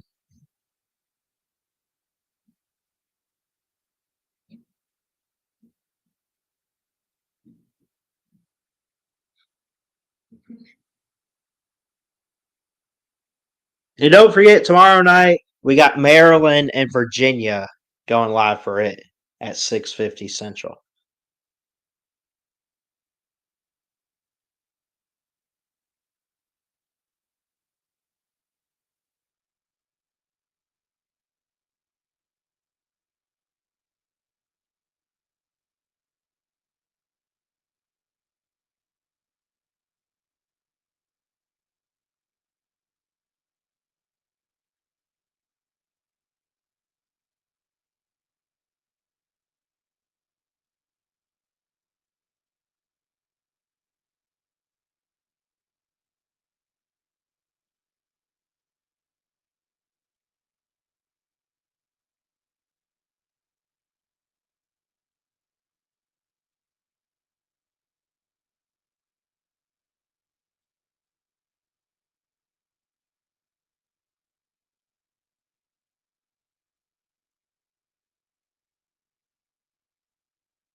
All right. Sorry about that. I got notifications coming in on my phone. I just had to clear them and everything. Just making sure they're not text or anything.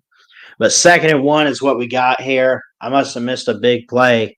Kansas State was backed up. Now they're past midfield. Here's Johnson. Pocket collapsing. He dumps it off. He caught it. But now they're saying incomplete. They might look at this.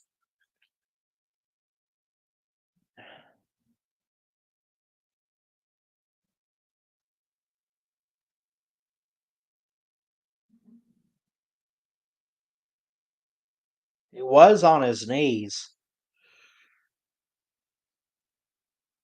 We're going to try to hurry. 3rd and 1.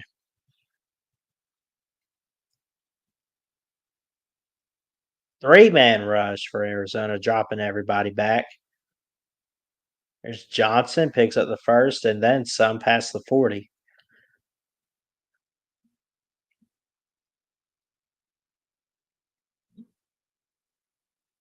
Braden Lofton, by the way, number 87, is the tight end that caught that pass there. 30 seconds on the play clock. You got a minute 4 if you're Kansas State. You want to be safe here. Don't give it up to Arizona because they can go down and score. But you want to run the score up here, I think, if you're the Wildcats. 3 wideouts at the bottom. Johnson looking, throws, complete. Not quite to the first down. Helmet came off there. And on the catch was Jace Brown.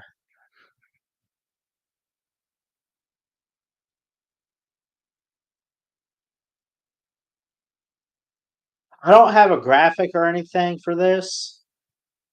We are definitely doing a college football marathon on October 19th, by the way. So keep an eye on the channel. Keep an eye on that. We'll make a big graphic. I'm still trying to figure out, do I want to do one big stream or I guess we do multiple streams, but we want to kind of get one for each time slot on the 19th of October.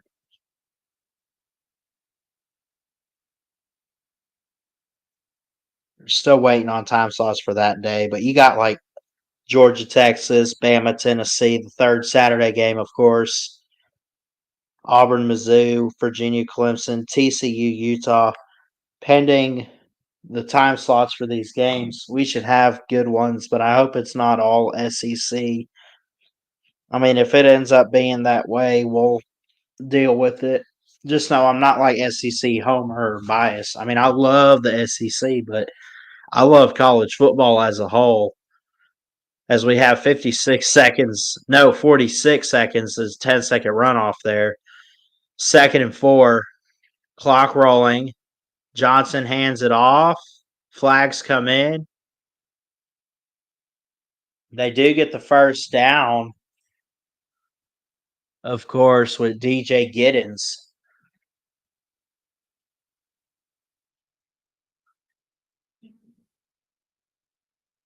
Legal hands to the face.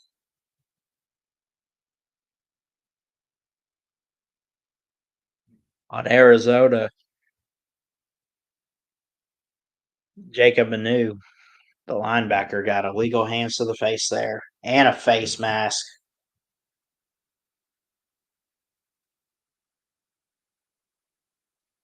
First and 10, K-State.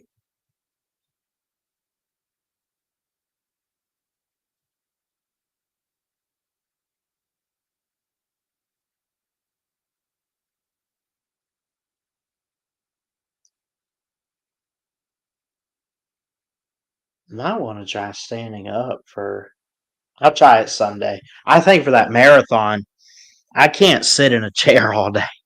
I'll have to stand up for some of those streams. But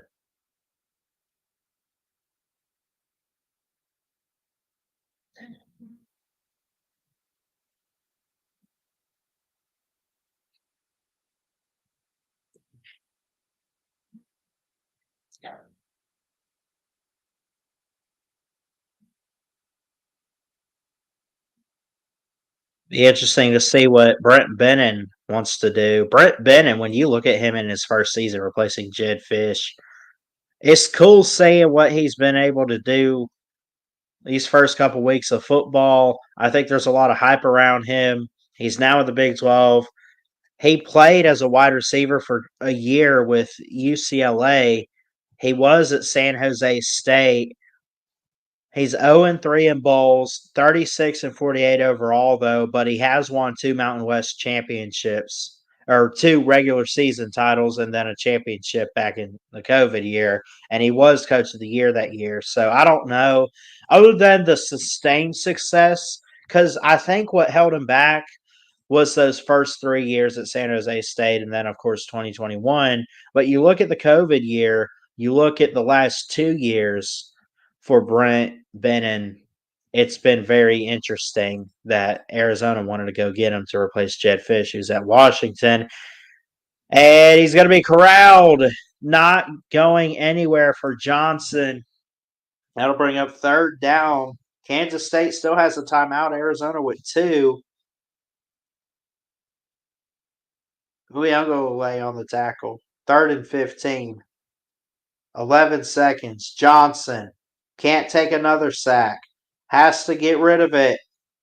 4, 3, 2, 1. No time on the clock. He's just going to run out of bounds and let it go to halftime. So a 14-7 ball game. Kansas State in front.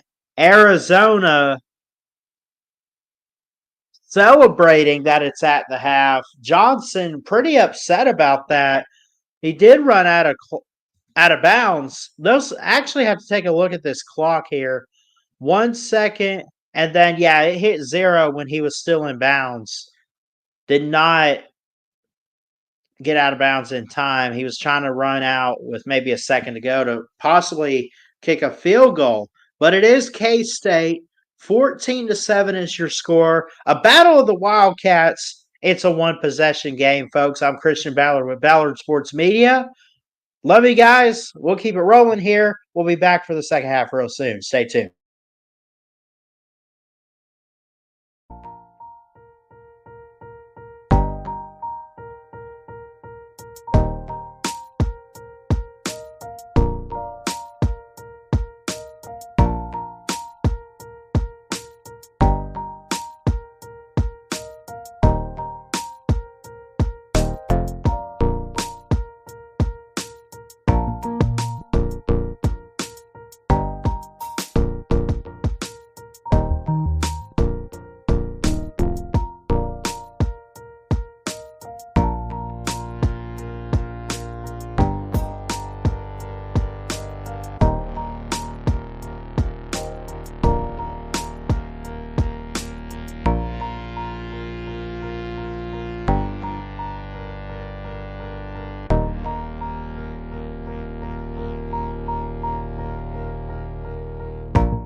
Good.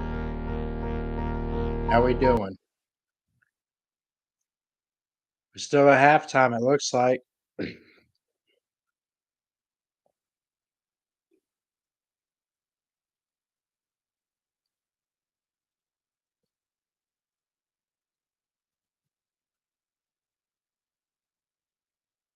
So the halftime report here, make it really quick. Noah Fafita, 12 of 19, no passing touchdowns, 143 yards is good though. One pick, just unable to find his receivers in the end zone. But I credit Conley. Of course, Quali Conley. 11 carries on the ground, 44 yards and a touchdown. McMillan, the lead receiver for Arizona, 6 receptions, 91 yards.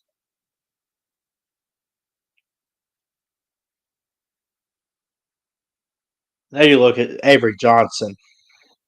Looks phenomenal, I think. Not as many passing yards. He's struggling tonight. The pocket's collapsing. But he's 8 of 15 for 69 yards. Does have a passing touchdown.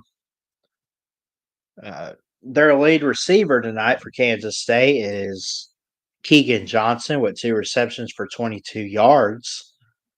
It's kind of 50-50 up in the air with this game right now. It could go either way. Kansas State is up at home, obviously, and um, just overall, I think both teams are doing a fantastic job defensively. I think that it's going to come down to who can produce more on offense in the second half. I don't have a pick necessarily. Based on what we saw in the first half, though, I'd say Arizona. But it could do a 180. You might see a little bit more production from Kansas State. That's my assessment. That is your first half analysis there from Ballard Sports Media. 14-7 Kansas State in front. Outside of the score, Arizona looking like they know what they're doing on offense, just unable to find the end zone at times.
What has happened to Cam Rising in Utah? Finger injury, might be without Rising tomorrow. He was out last year. Now he's hurt in week 3. This is crazy.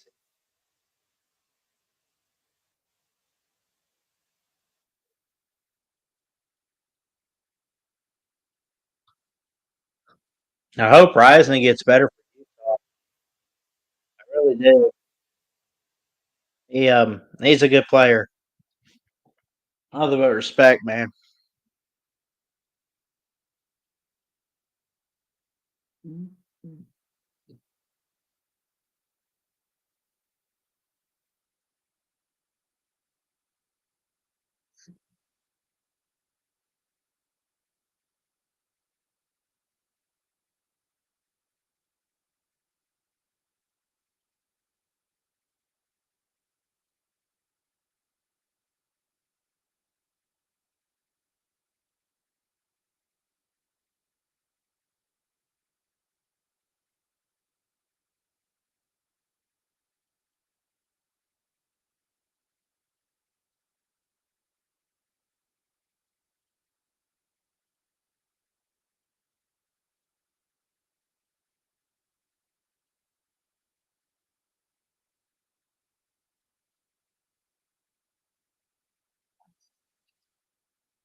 Is this a Bucks commercial? Oh, Tom Brady. I'll have to look this up later. I don't know. No, it's advertising him calling games.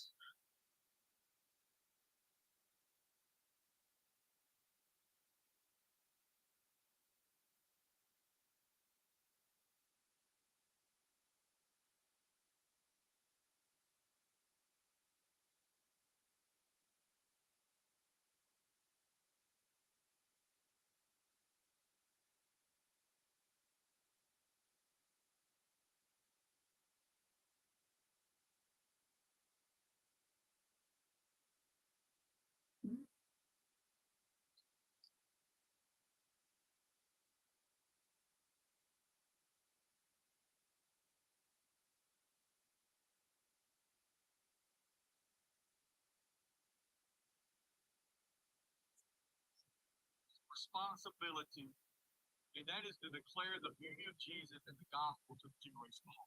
So you teach your children, they teach their children. Y'all see what happens? That's why, honestly, that's one reason why 2,000 years later we're still preaching Jesus. Somebody's generation. That's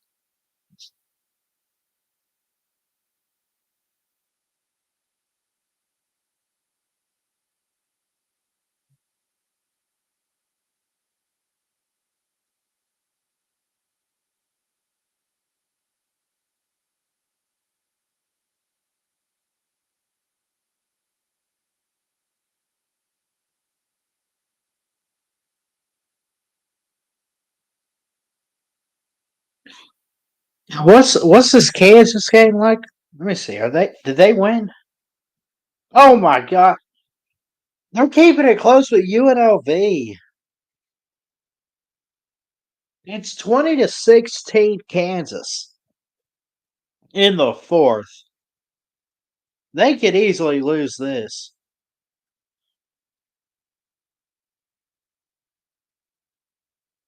What's that other game that's on tonight, guys? I think it was just those two. I could be wrong. Yeah, it's just Kansas State. Kansas State has the best odds behind Utah to win the Big 12. Arizona not too high on that list. I don't know.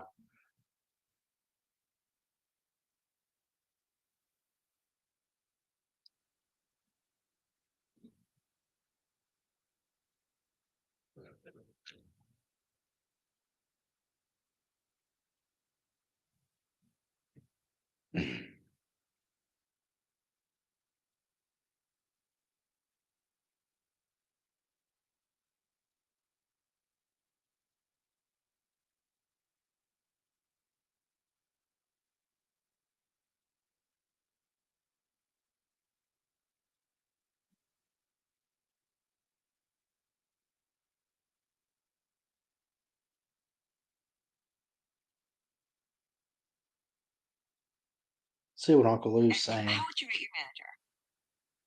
Get the truth anonymously with SurveyMonkey.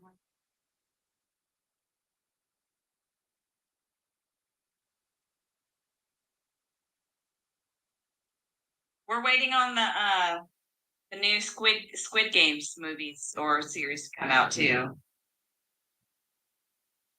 That's right, Bob. Is that a question for me, Ash? You won't let me comment on Lou's live stream? What is going on? Tell me that's a phone issue right there. That better be a phone issue. If I can't comment on Lou's stream, I'm gonna be mad.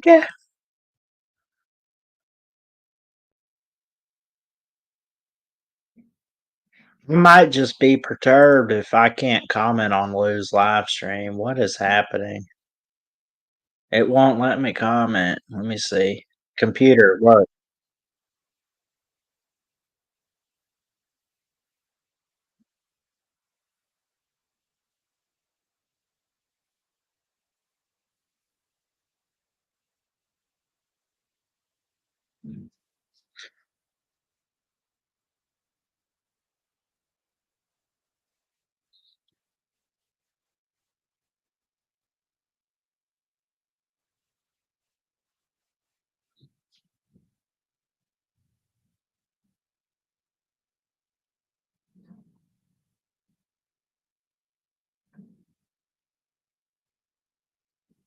I can comment on the computer. I don't know what's going on with the YouTube app on my phone, though.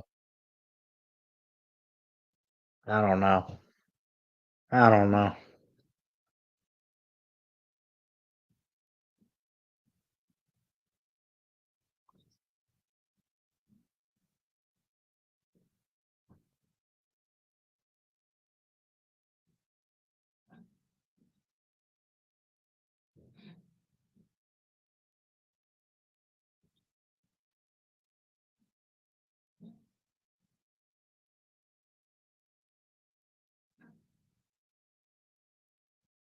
Oh, Colorado State's tomorrow. Goose is going to go live. Y'all sub up Goose Sports, man, if you're not already.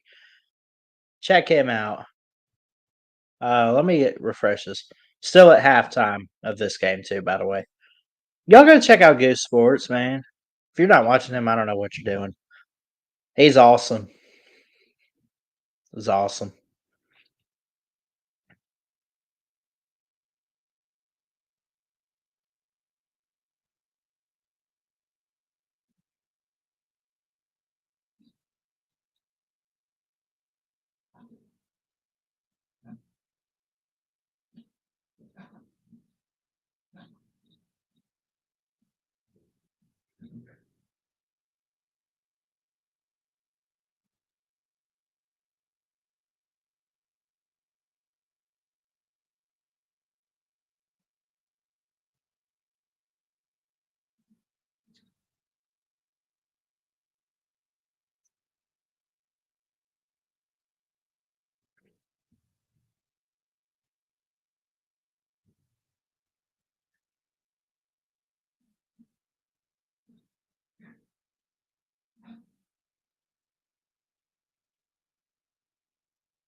Yes, are we ready for the third? Third quarter. This is a good game so far. Great defense. I'm really surprised by how much defense we had tonight.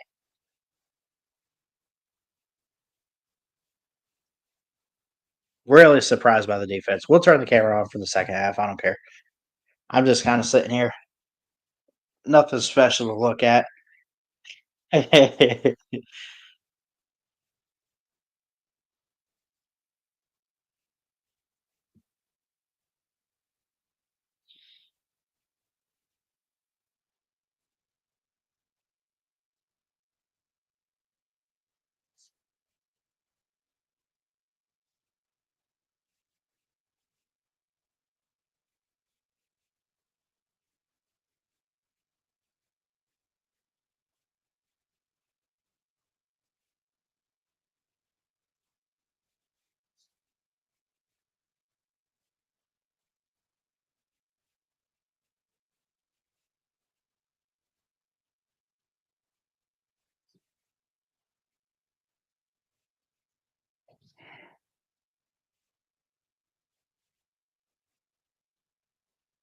Check 1, 2. Let me see something real quick, guys.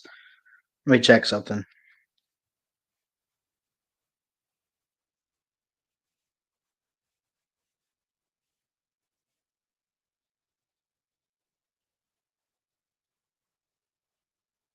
Testing 1, 2.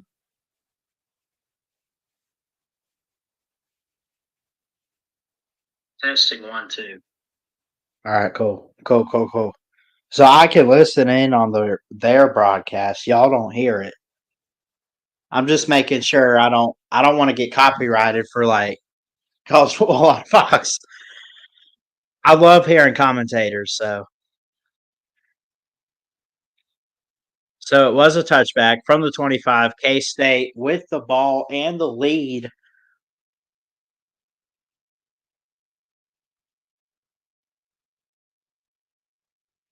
Handoff. Giddens. Not going anywhere.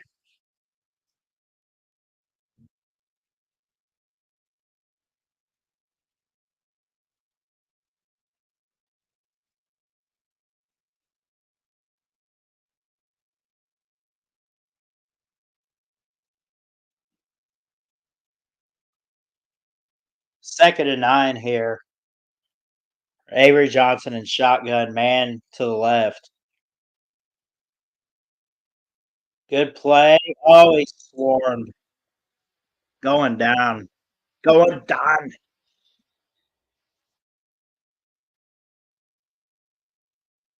He'll lose 6. Tay Brown got him. Number 6, the linebacker. That's his first sack of the night and his first tackle for Arizona.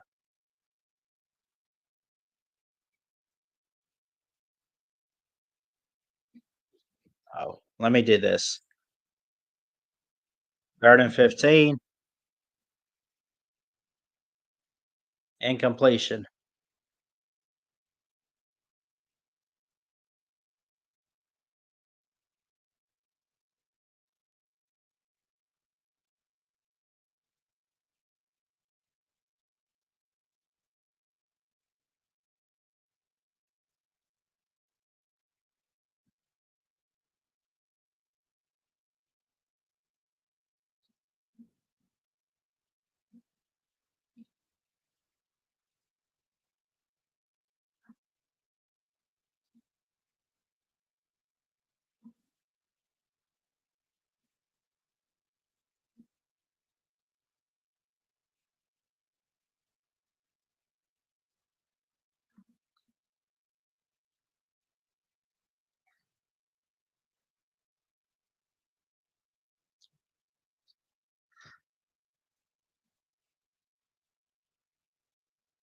All right. So we had a punt for 55 yards on 4th and 15. It's now Arizona ball.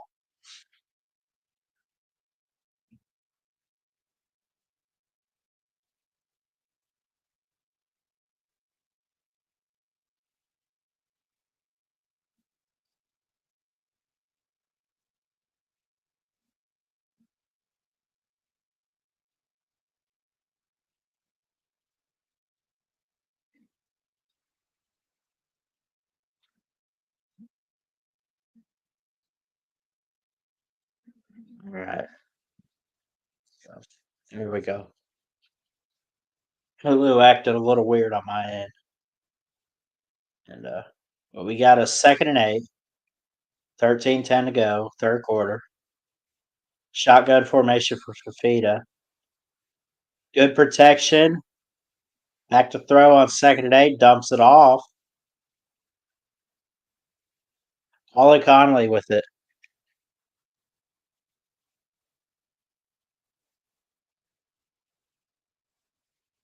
3rd and 6.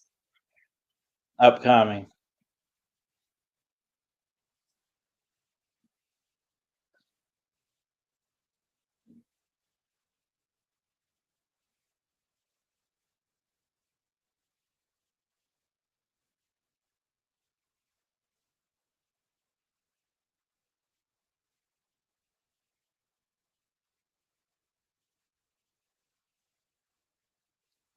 Three guys on Fafita.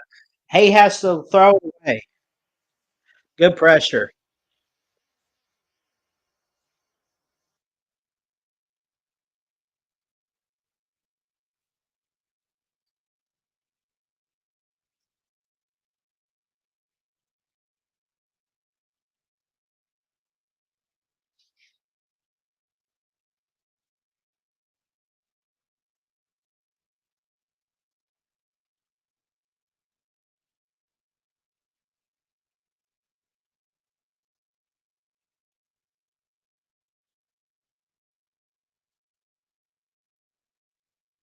Fourth and 6 punt. Fair caught at the 15 by Edwards.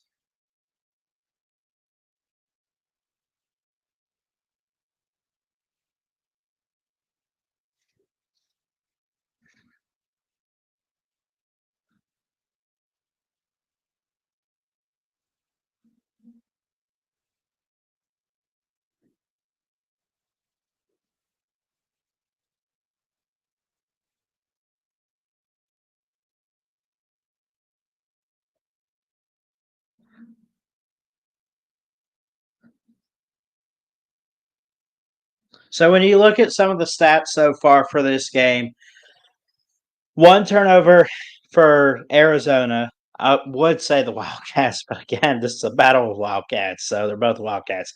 But 191 yards for Arizona, 175 for Kansas State. No turnovers for Kansas State, which is good. 12 first downs, 8 first downs for Arizona. Even though they have more yardage, they're unable to convert on every single first down, third down, whatever. They've had to give it up a few times. Kansas State being able to convert and move the sticks and score quickly. Arizona has had more time of possession with 18 minutes and 34 seconds. So they've been able to keep the clock rolling, keep it away from Kansas State, but it hasn't paid off exactly as they find themselves down 7.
Yeah, Coleman's, Alabama, were the closest big town to me.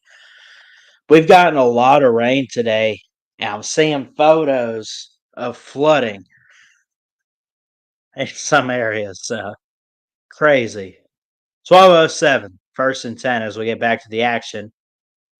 Here we go, Johnson. Johnson running, moves the sticks and then some.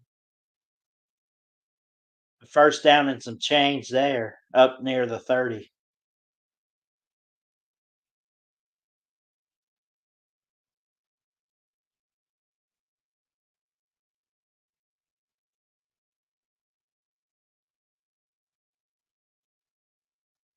We got a player down for Arizona, unfortunately. Hope he's okay. They are trying to help him up. I can't see the number, so it's hard to tell.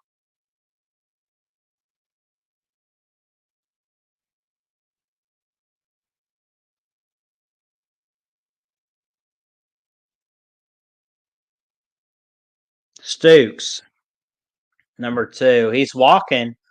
They were talking about his ankle possibly, but he is walking pretty okay.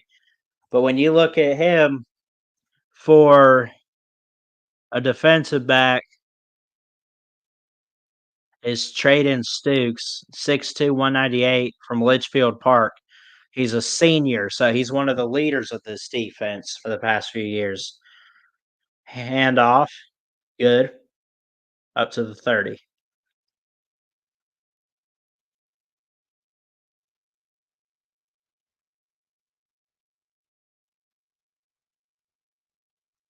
Got 3 on the carry.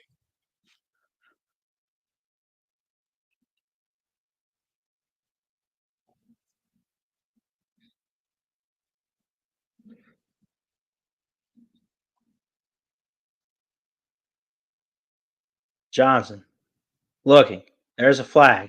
Hit out of bounds.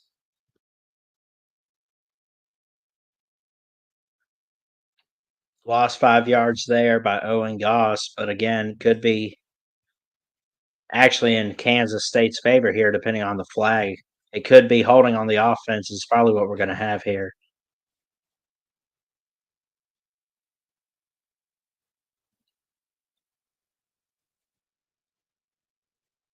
Offense number 3rd down, holding on the offense, number 71 for K-State.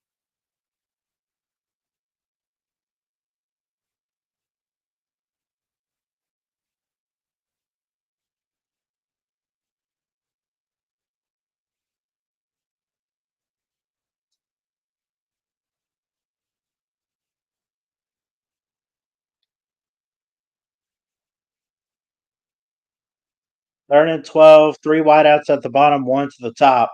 1 guy in the backfield. Johnson, a little bit of pressure. Looking, throws, got it complete, and some yardage. Breaking tackles. He can break ankles too. He's going, and finally brought down. Got to be up to the 20. What a play on 3rd down for Kansas State. Jace Brown for 48 yards on 3rd and 12. Takes it all the way to the 27 of Arizona.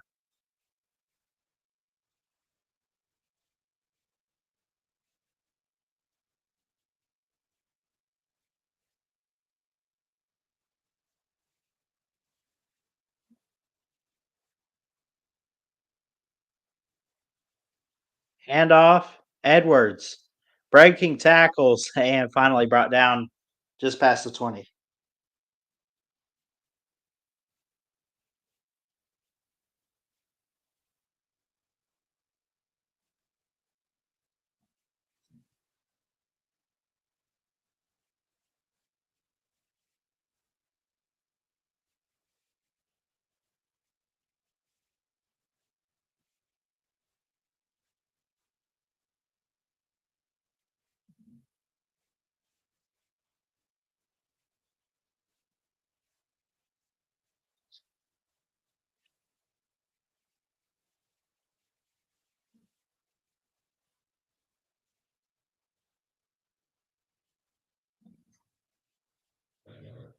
All right.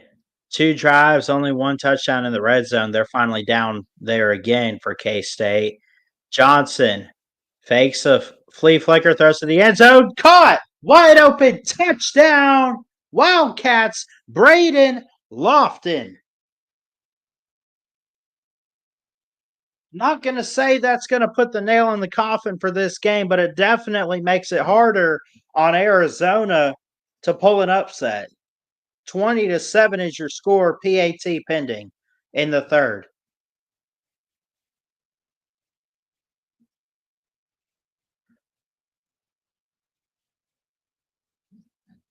That's Braden Lofton's. That's his first touchdown tonight. He has had some big plays though. Remember, we had Swanson earlier, and we had a punt return by, of course, Edwards.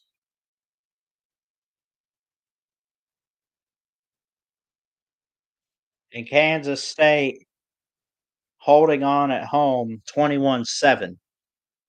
Take a quick break. We'll be right back.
All right, we're back.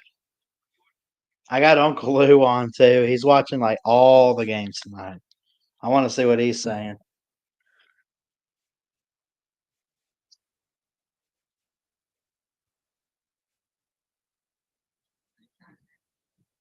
Give him that extra point, by the way, for Kansas State. I apologize. 21-7. Fafita is going to be sacked on 1st and 10.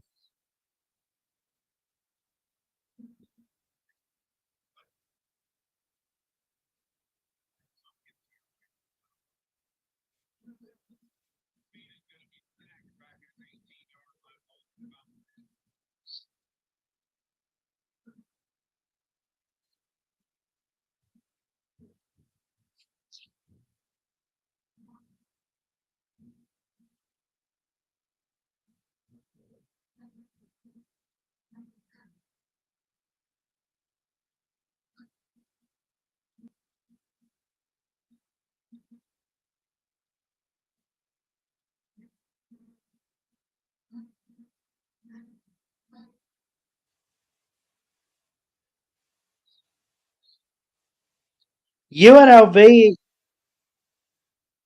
2 minutes gone in the fourth. Is UNLV fixing to beat Kansas? My gosh. 22-20 UNLV.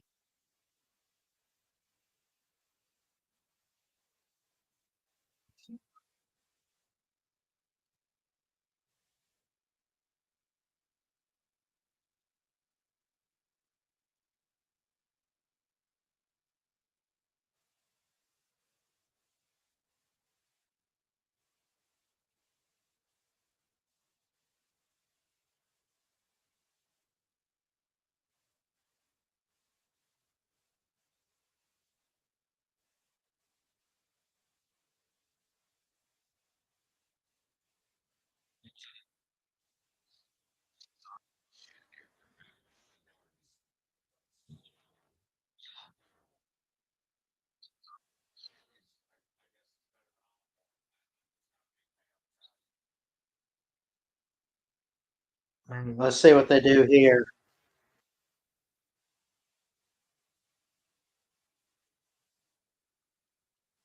Let's see what they do here. 2nd and 8. I'm checking other scores around tonight.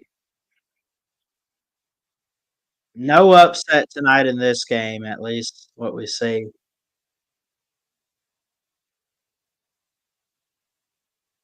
Fafita. Plenty of time in the pocket. Got to be careful. Throws over the middle. Almost intercepted. Almost picked off. That would have been. Oh my gosh, that would have been costly.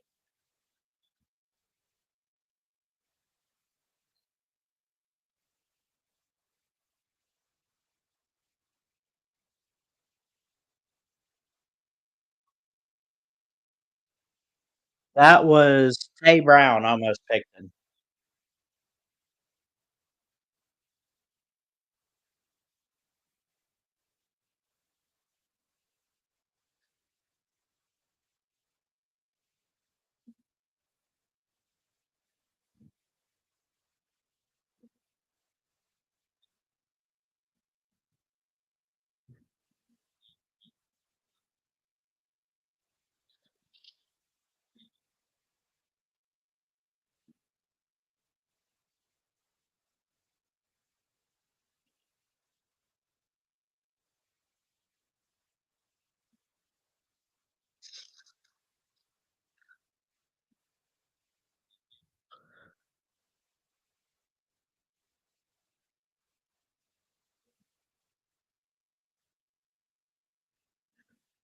Fourth.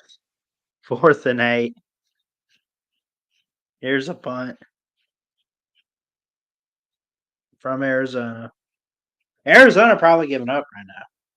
I mean, you would think. You can't give up, though. You can't. You have been able to move the ball downfield if you're Arizona and the Wildcats. Peter's offense was playing pass conservative early on in the game. He needed the wide receivers to step up, though. Fafita's carried this team on his back.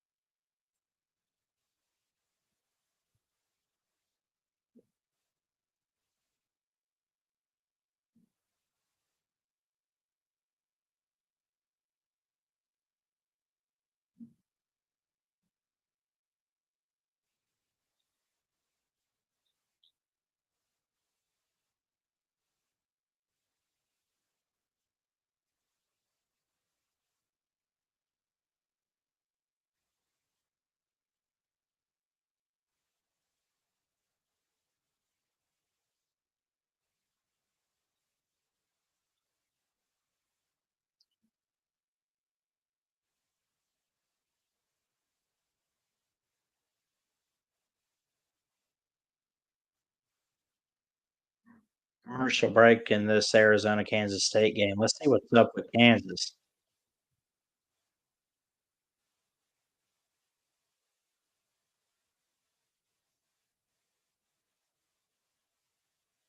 $23-20. Hold on. We're taking a break from Arizona, Kansas State. I got to see how Kansas ends on ESPN. I got to see this. You can't make this up. I got to see how Kansas ends with UNLV. If they turn this over and lose to Las Vegas, Nevada, I mean, UNLV is a great team, but it's Kansas. Come on. They got 2 timeouts. Tuning into Kansas here.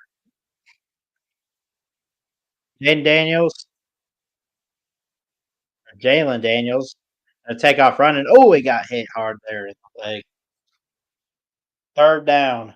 They need a touchdown to win it. They need a field goal.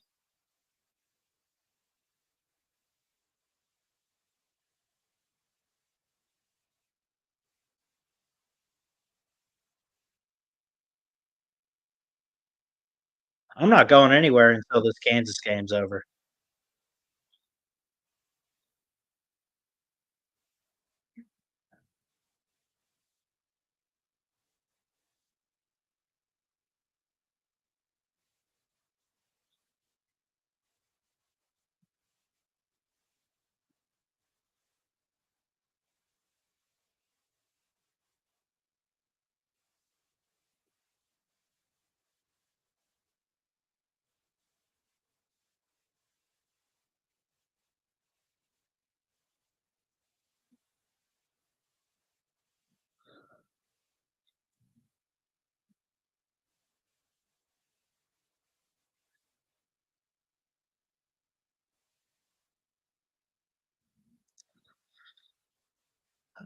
We got a few people watching. Haven't seen any comments in a while, but love you guys and appreciate y'all showing up.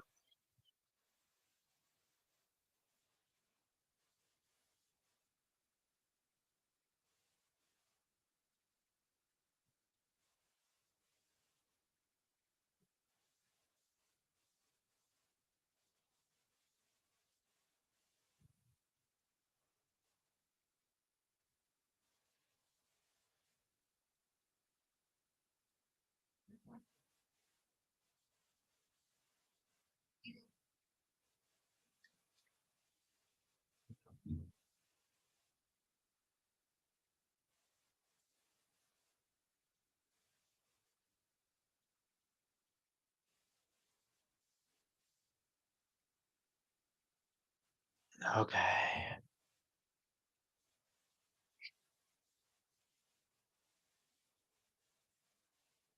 All right. It's that commercial.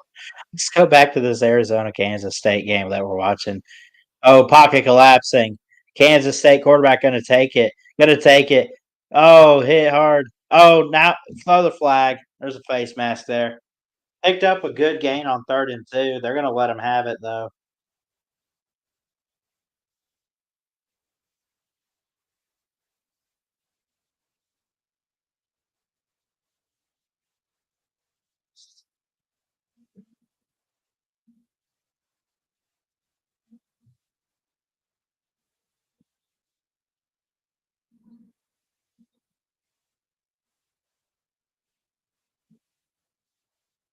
First and 10. Handoff. Gonna take off for about 5. Second down now. It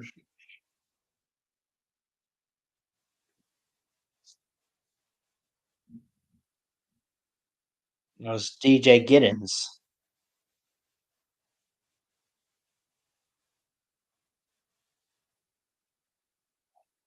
Okay, there's only so much time left in this Kansas game.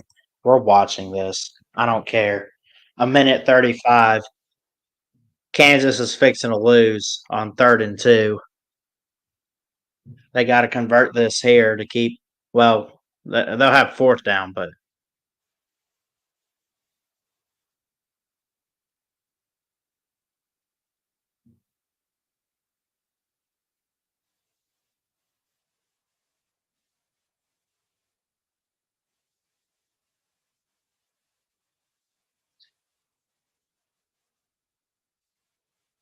Free Johnson runs 13 yards. Gonna hurry back to the line. Takes up. Will Swanson complete.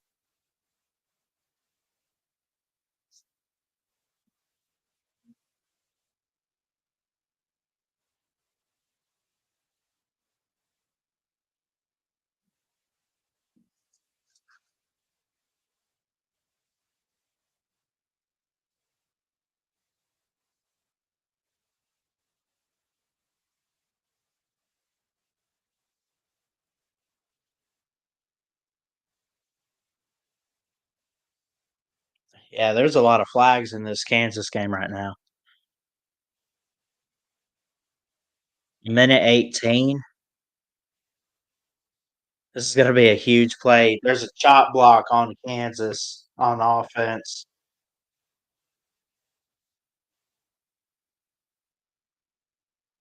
He went so low, man. Did that defender dirty. Crazy.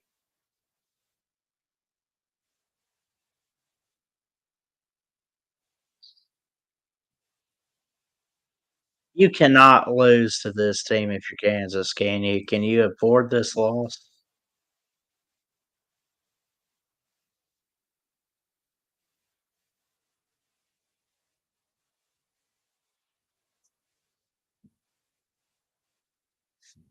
Third and 4, Kansas State, it looks like. Keeping an eye on it. We'll go back to it after the Kansas game. Fourth and 16, game on the line for Kansas. Down 3. They're at least trying to convert and move the sticks to get in field goal range.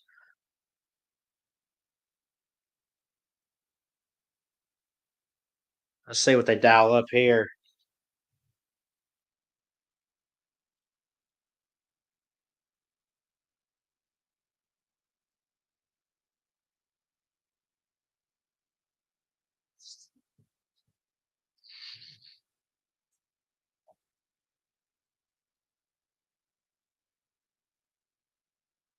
Best things in life.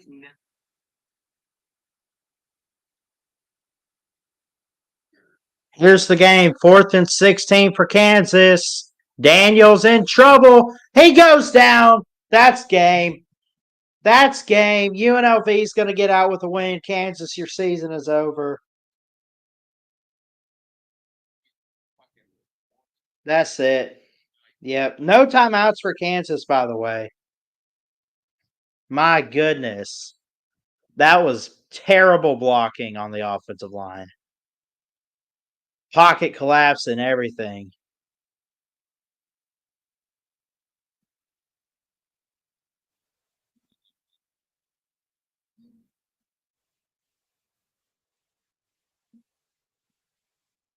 All right, we're going to we're going back to Arizona, Kansas State. Kansas is not going to win. Touchdown, DJ Giddens. Up the middle at the goal line. 27-7, 34 seconds left in the game.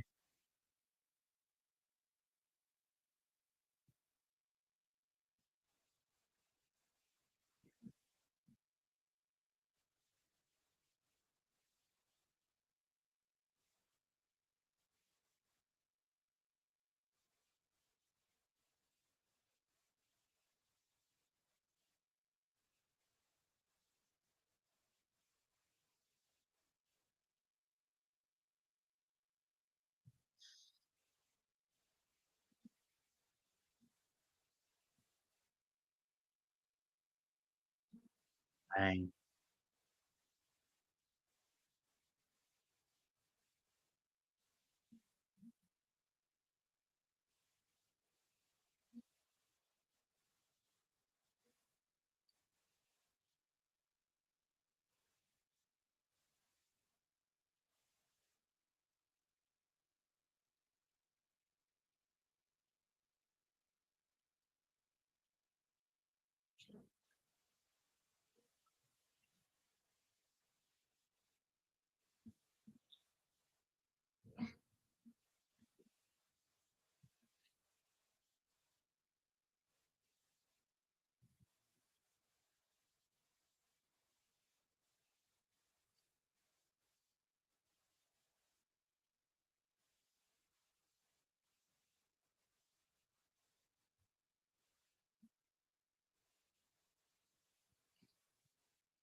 Just still here.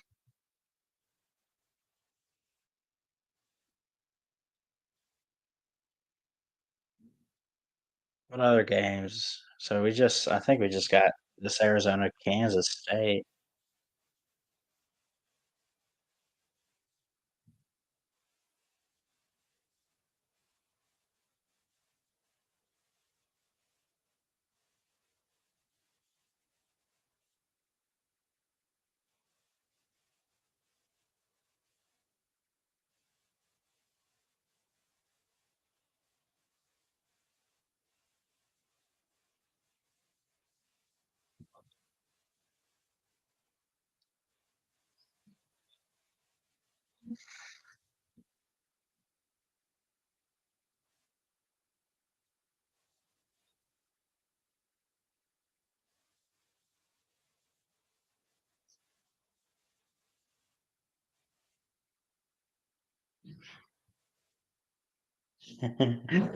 That was me. That was me, Lou. I texted you that. I texted Lou. I said, I texted Lou. I said, Florida State's going to sue Kansas for going to a G5 school. Sorry for the dead air. This is a great Friday night. DJ Givens gets the handoff, gets the touchdown, 28-7.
Check the comments here.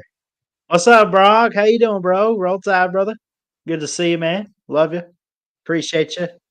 But Bama O line is in trouble again this year. Yeah, I think so. After that USF performance, I don't understand. They look good against Western Kentucky. I know it's Western Kentucky, but they look so solid, and they look so solid in the spring. There's no excuse it should have fell apart for Jalen Milroe against USF. Now, if it looks good against a good front for Wisconsin tomorrow, I'll take it. But I'll take it.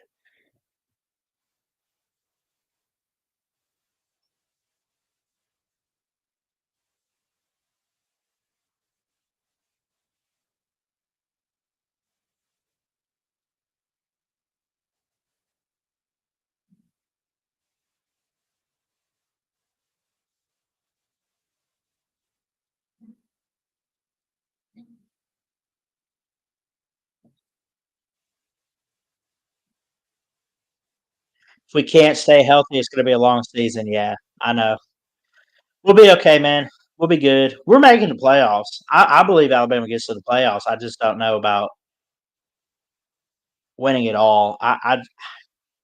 It's a first year head coach. Like we're going to win something with DeVore, but I don't know about year one. I mean, this might be the year to do it. There's got to be some underdogs out there.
Comments here.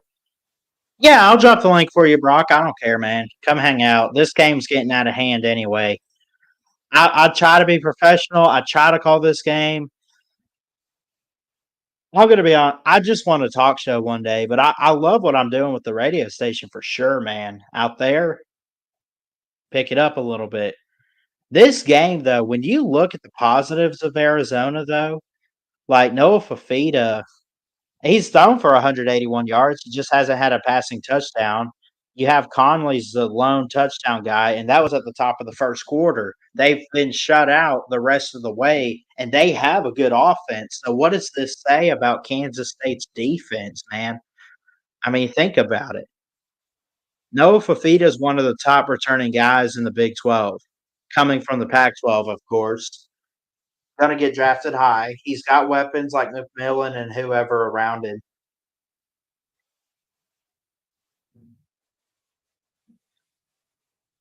In 1 second, I'll add you, Brock.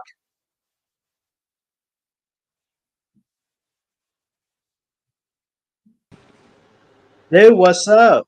What's up, man? Long time, man. Long time, long time. Let me mute Uncle Lou's stream there for a second. How you been? I've been good, man. This been working, playing a little bit of college football 25 here and there.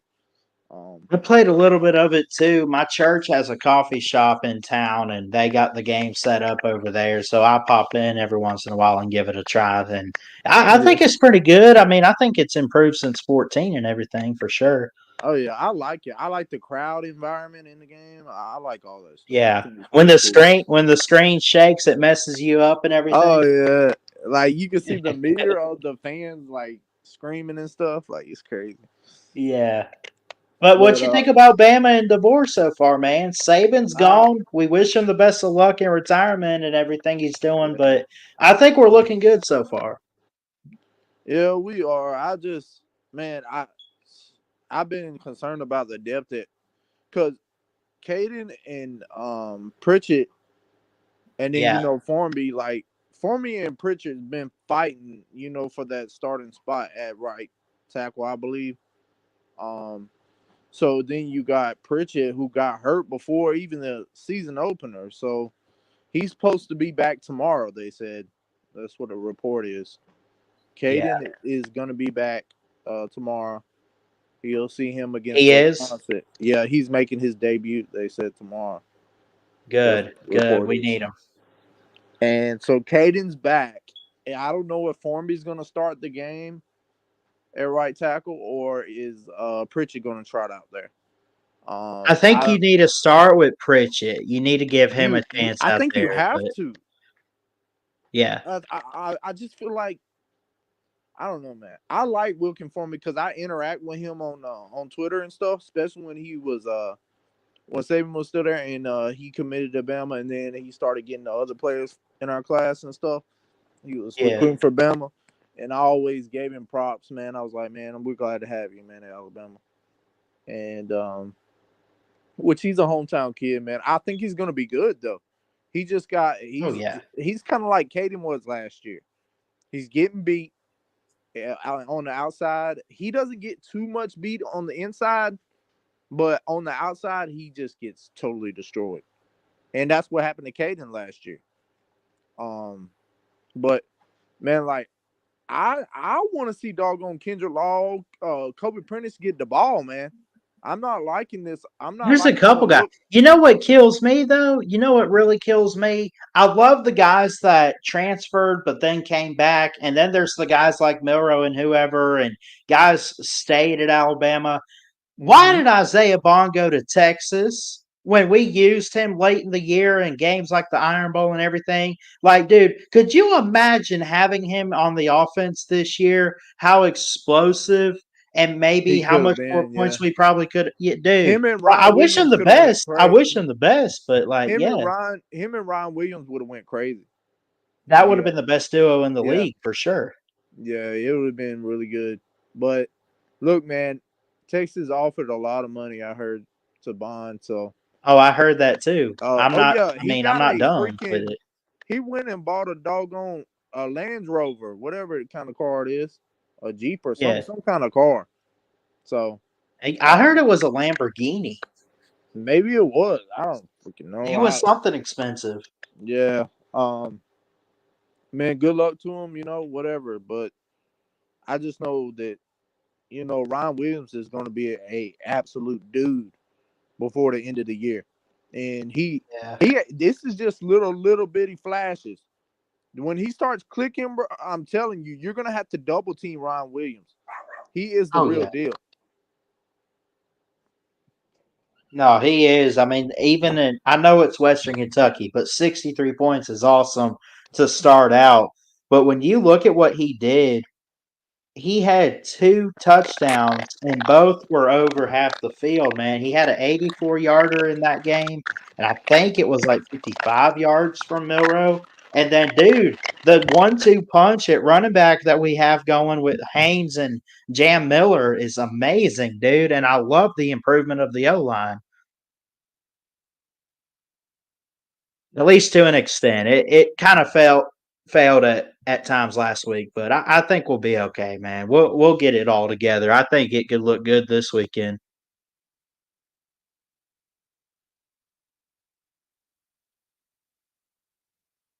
But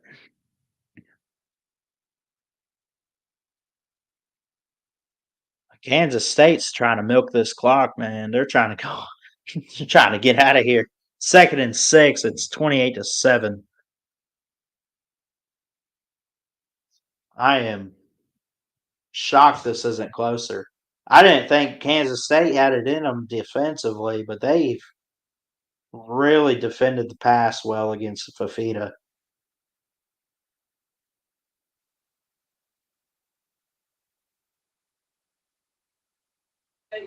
I don't know what the cracking is in the mic, but I don't like it. It's For kind me, of weird. I don't know if it's mine or yours. I don't really hear anything. You're probably okay, man. Yeah, but our defense looks pretty good though. Yeah. It looked a little suspect and shaky in the spring outside of. Dude, where is Dre Kirkpatrick Jr. at? Because didn't he ball out in that spring game, man? I haven't seen him take the field this year. No, he hasn't I'm curious played. about him. Yeah, he hasn't played. But I know Justin Jefferson, the one that got targeting call. The linebacker, yeah. Yeah, he's a beast. Yeah, He's he not is. He's fast. He's not playing till the second half of tomorrow's game. So Yeah. Which that we'll see if that affects us. It might in ways, but I don't think Wisconsin has much offensive power in them. right.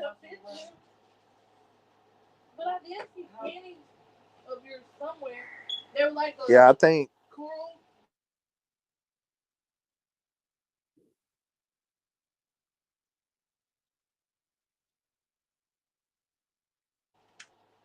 Anyway, sorry, my sister and her friend and stuff. You're good. They're loud.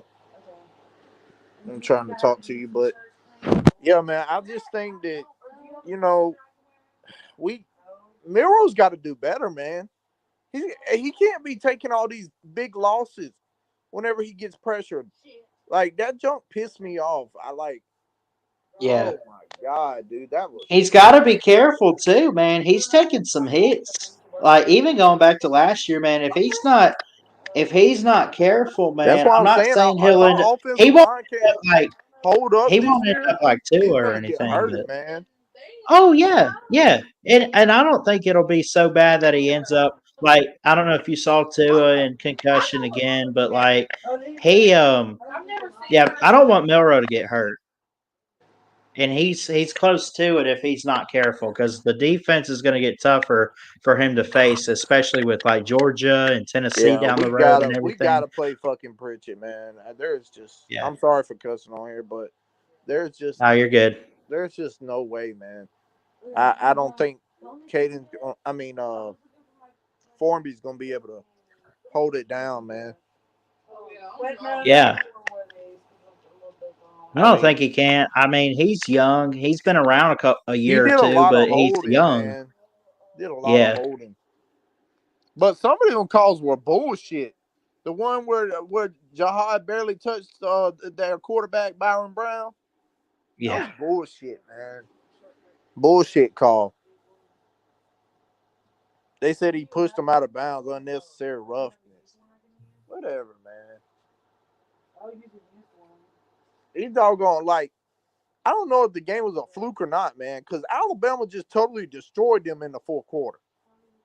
Oh, it was weird because I think there were some missed calls. I was at the USF game with my parents. It was a great experience, and I love the dedication of Saban and everybody. But what I saw from the game, I saw some calls, and I was scratching my head. But you could tell at times, man, it just looked like the offense was out of it. The defense looked amazing. But where was the 28 points in the fourth quarter? Where was that explosiveness back in the, I don't know, the first and maybe the second and maybe the third? Like, where was it? You don't just have an explosive fourth quarter like that, you know? If it wasn't them not having a good throwing, if they would have had a good throwing quarterback, we would have been in fucking trouble because, Yeah. like, those guys were getting open on our secondary, man.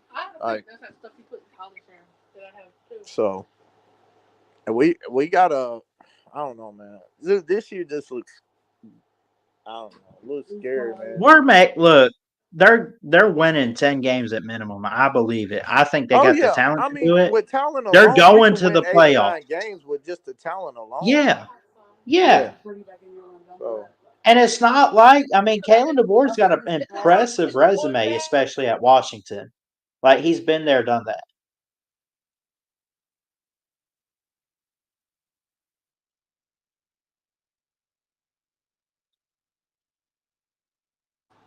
Yeah, I look, Ballard. I mean, I, would you agree on this with me? If I said that the board has a better coaching staff than Nick Saban did before he retired, would you agree on that? I would I'm talking about say like I'm that talking about like the position staff coaches. the I'm talking about position coaches he yes, brought in this year is better than what Nick Saban had prior to retirement. Now, if you exactly. want to go back, if you want to say that it's better than anything Saban's ever had, no, I I don't know won't about say that. that because Hell no. Hell no. no, because of Kirby, because of Pruitt, because of Lane Kiffin. I mean, he put up a coaching clinic in Tuscaloosa. Now, I don't know if Kalen DeBoer is going to do that, but I think he's got a really good staff and it's improved from what Nick Saban finished with. Right. See if K State hits this field goal, 4th and 2, 7:08 to go. What is this movement? Oh, they're moving over. Okay. 35 yards. You can't miss it.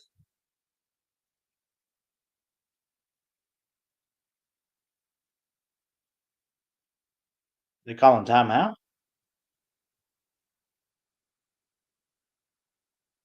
I don't know. Yeah, I'm here. How about Auburn losing? Oh yeah, that was funny.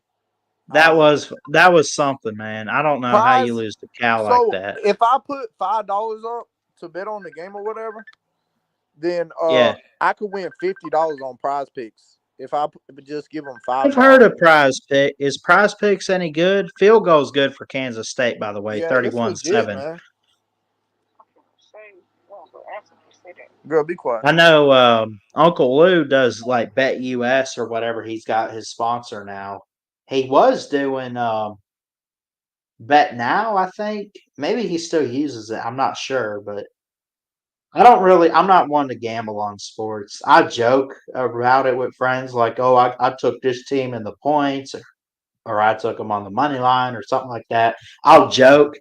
I don't really gamble.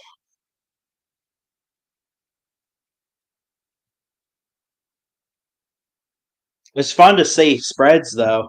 I think we're favored by like 14 against Wisconsin this weekend or 17. What is it? 16 and a half.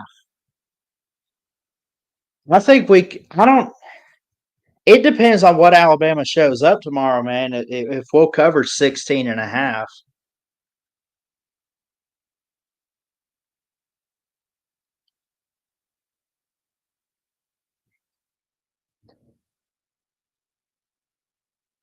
What's up, Cody?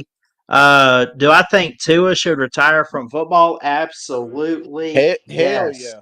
Hell yeah. I love him to death, and he's a great. I mean, he's a phenomenal, talented athlete. Hey, Ballard, But I'll he be is back getting if you're on hurt. here, all right? I'll be back in a little Yeah, bit, man.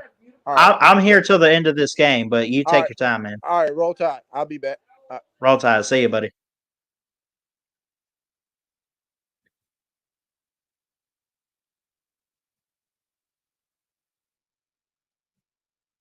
Thirty-one to 7. There is no upset happening tonight, folks. I don't know if the crowd's playing a factor. Probably is.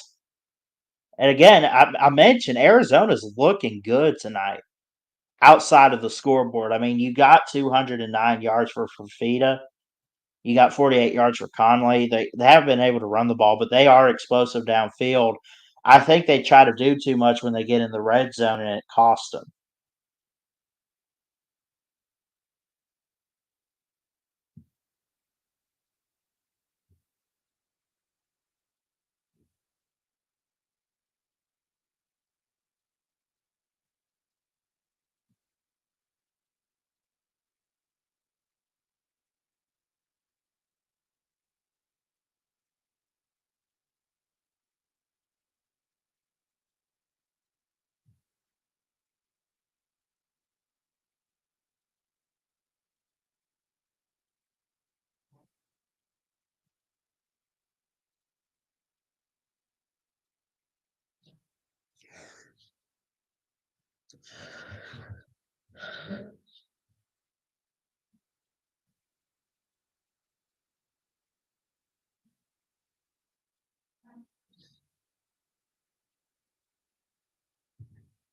And again, Alabama, Wisconsin tomorrow at 11 a.m. Central.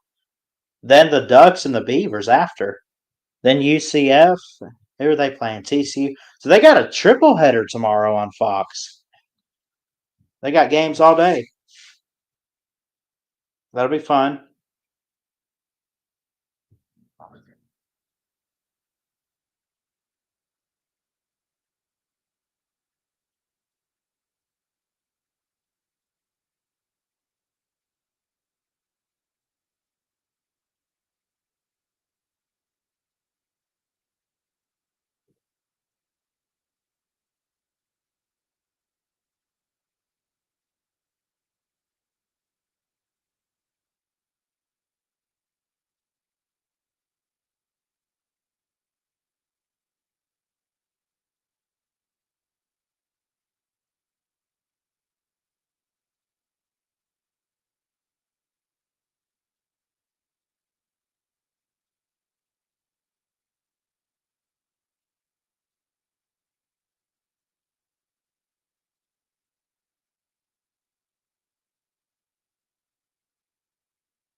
All right, back to this game here.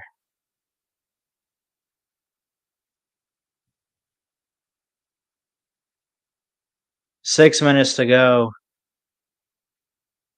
from almost midfield. Fafita in shotgun with a man to his right. He throws quickly, got it complete. Not quite to the first down for Laminius Craig.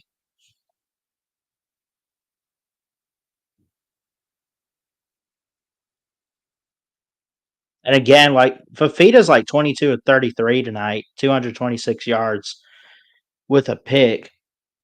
A rushing touchdown earlier from the running back, Arizona. But no passing touchdowns thus far for Fafita. 31-7, just over 5 to play, dumps it off. First down.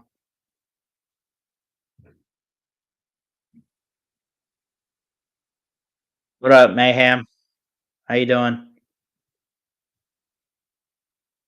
Tulane going to beat Oklahoma tomorrow? I'll take that bet.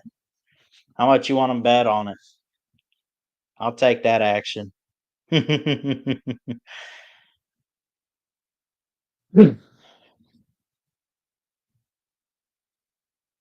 Fafita steps up in the pocket, throws, got it complete, tiptoe, but fell out of bounds there. Laminius Craig again. He's been a go-to target tonight. I haven't heard that name too much for Arizona. I definitely didn't really hear it last year.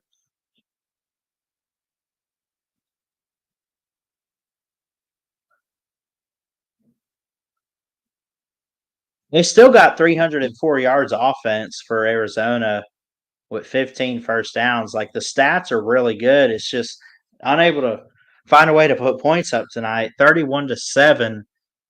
Arizona trying to at least cut the deficit before the end of the game. Here's Fafita going deep, man-on-man coverage. Incomplete as he goes out of bounds, but what a catch there by McMillan.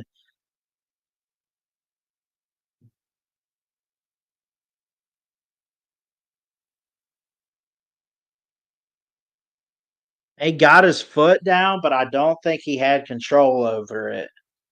I think that ball's still moving. They're showing a replay, though. They might have to take a look at this. Oh, no, his foot's on the line.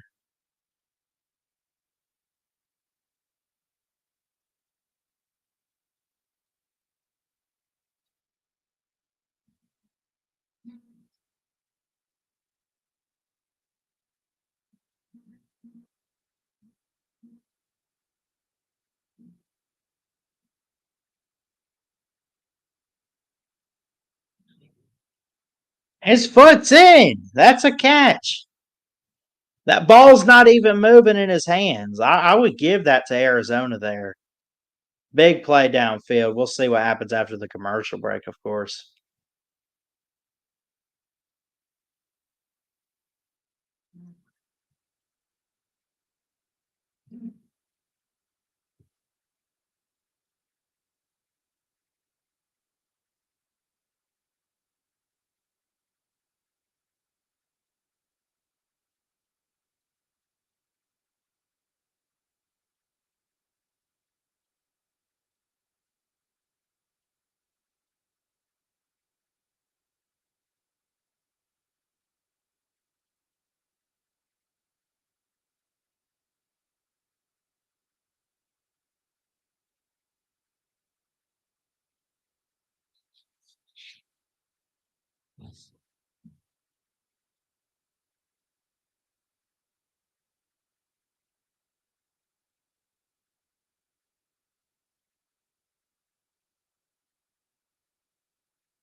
Oh no. How did I drop the link on a game stream? Am I stupid? What's up, Mayhem? What's up? Not much. What do you think about this game?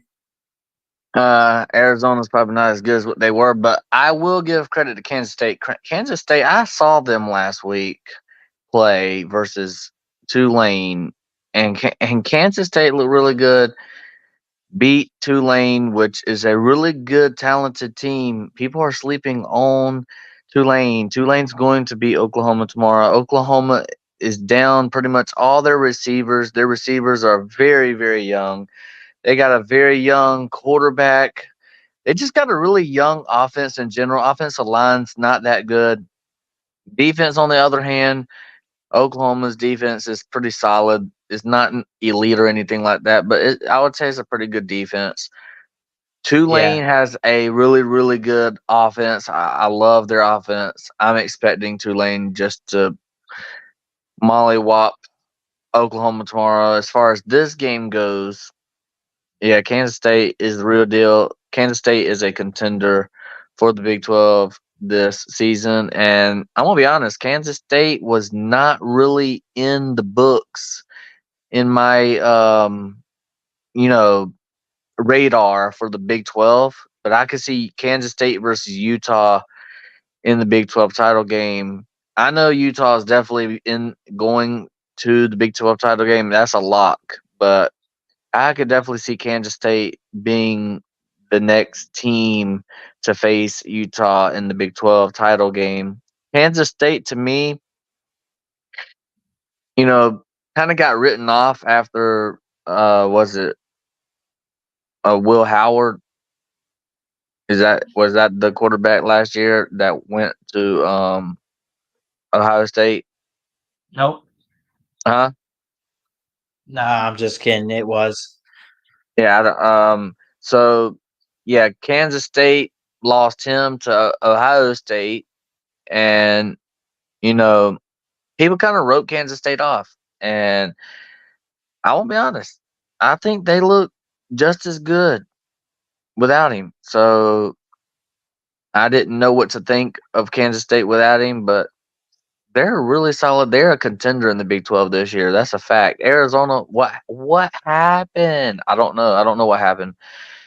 Maybe just Kansas State's that much better than Arizona, and maybe Arizona will be good in the future. But yeah, Arizona's coach also left for Washington, so I guess maybe the players that he brought in via the transfer portal, or maybe the players that he kept on the roster, just wasn't as good. I know they kept Noah Fafita. I'm really high on Noah Fafita. I think he's a really Yeah. good. I think he's a really good quarterback. But I got to do a little bit more research on Arizona, see who left from the transfer portal and who they bring in from the transfer portal. But I think it's maybe just like the coaching staff overhaul and the transfer portal players that they got, and that it's got to be players that left in the transfer portal and the players that came in. Maybe the players that came in from the transfer portal wasn't as good as the ones that left. So maybe Arizona is going to have a down season this year, and that is to be expected whenever you get a brand new coaching staff, right? Right. So with that being said, yeah, I just wanted to pop on here because you did put the StreamYard link, and I didn't know if you because I've been on and off clicking on your stream. I didn't know if you had told people to get on it or not. So I don't even remember why I did. Oh, I know why I did it because Brock showed up tonight, and I just wanted his thoughts on Alabama. So I'll give you my thoughts on Alabama. I I think didn't ask. I didn't ask for your thoughts. You're a Georgia fan. Go ahead, buddy. You're always welcome to it. Well, I think the obvious thing about Alabama is they have 5 stars all across the field. They are talented enough to win 10, 11, 12, 13 games, whatever. They're talented enough to win a lot of games this year. They're talented enough to make the college football playoff. They're talented enough to make these big games and stuff like that. But so is Georgia, so is Texas, and I know people are writing off LSU, but do not write LSU off. I know they play South Carolina tomorrow. Don't write them off. I think LSU is going to win that game, and it's going to be a statement win for the LSU Tigers. Brian Kelly has lost the very first game at LSU ever since he's been there, and what happened? He continues to win an average of 10 games every single year. I expect LSU to be right in that playoff conversation. So don't write them off. They're going to be good. But you got like Tennessee, we've talked about them before. They're going to be really good. So the question is, Ballard, with the new coaching staff and Kalen DeBoer, we all know that everywhere he's went, even from the bottom all the way until now, he's at the top of the food chain, a la freaking Bama, where the best play football, right? Yep. He's now coaching there. He's got a chance to show what he's really made of. Is he going to be able to do that in year one? I don't know. Offensive line, they better hope and pray Caden Proctor is the answer to their prayers, because if it's not, that offensive line struggled heavily, and it didn't look good. And also flags and mental mistakes has got to be cleaned up. But as far as the actual play on the field, Alabama is elite. Oh yeah. I mean, they're definitely the best in the SEC outside of maybe Texas and Georgia. But I don't know if I don't know. You can't base it off those first two games, though. I think Wisconsin's the first real test for them, and it's going to be the toughest challenge that they've had to face thus far this season. And then it just gets really harder as they get into SEC play. Yeah, I would totally agree with you. And I think Alabama's favored by 16 points. I would take Wisconsin in the points. I would take Alabama to cover. I can't remember what I said on my live stream yesterday, what the final score would be. I think I predicted Alabama to win by 10 or 14 points. I can't remember right offhand. I don't remember predicting a blowout win. It's going to be close. I think that Alabama will find success and beat Wisconsin. I really wanted to take Wisconsin to win the game outright, but I They can't pick can't. that. I can't pick that upset. Like, I'm trying to make correct predictions. It's an upset. It's an upset that can absolutely happen, but you don't put any money on it. Right. I would agree with you. Like, I would love to go on my podcast and say I'm picking Wisconsin, and if it does happen, then I can clip that and be like, "See, I told y'all." But I just can't pick that. Realistically, if I look at Wisconsin, okay, Ballard, I look at Wisconsin and I say Wisconsin has not scored 30 points all year, and they played two cupcake teams. Alabama has an elite defense. I do not see if they can't score 30 points on like North Dakota or South Dakota, whatever Dakota it was that they played last week, and then the week before, whoever they played, some scrub of a team. If they can't muster up 30 points, I'm gonna go out on a limb and say that they're not gonna be able to score 20 points on Alabama. Maybe 10. I mean, I think I said the final score was gonna be like 34-20, and y'all win by 14. And I think I said on the podcast yesterday that I think maybe Wisconsin can get out to a early lead, maybe like a 10-3 lead, and then everybody's on Twitter or X or whatever and saying, "Oh my goodness, Alabama's going down," and then I could see a halftime score of like 10-14 or something like that, and then Alabama losing going into halftime. But then after that, Wisconsin probably won't score the rest of the game, and it's all going to be nothing but Alabama. Alabama's just going to stomp on their necks, and they're not going to let off until the end of the game, and it's going to be like like I said, 34 to 14, 34 to something like that. It's going to be. I mean, I could see a 34-20, maybe one more touchdown, a late touchdown in the Yeah. fourth quarter, but I could see I something mean, like that. and look, I get the props you're giving Bama, and rightfully so. It wouldn't surprise me if Alabama lost, though. I don't think it's going to happen by no means. But here's what I'm saying. There's so much chaos with conference realignment and the scheduling and everything that's gone on this offseason. You have new coaches and new places. You got young coaches in a game like this with DeBoer and then, of course, Luke Fickell at Wisconsin. Nothing would surprise me as far as Alabama losing. It's the jump around on the road type of environment. But I get what you're saying, though. What I would say to back up Alabama winning this game possibly outright, you're right. Wisconsin does not have an offense that's productive enough.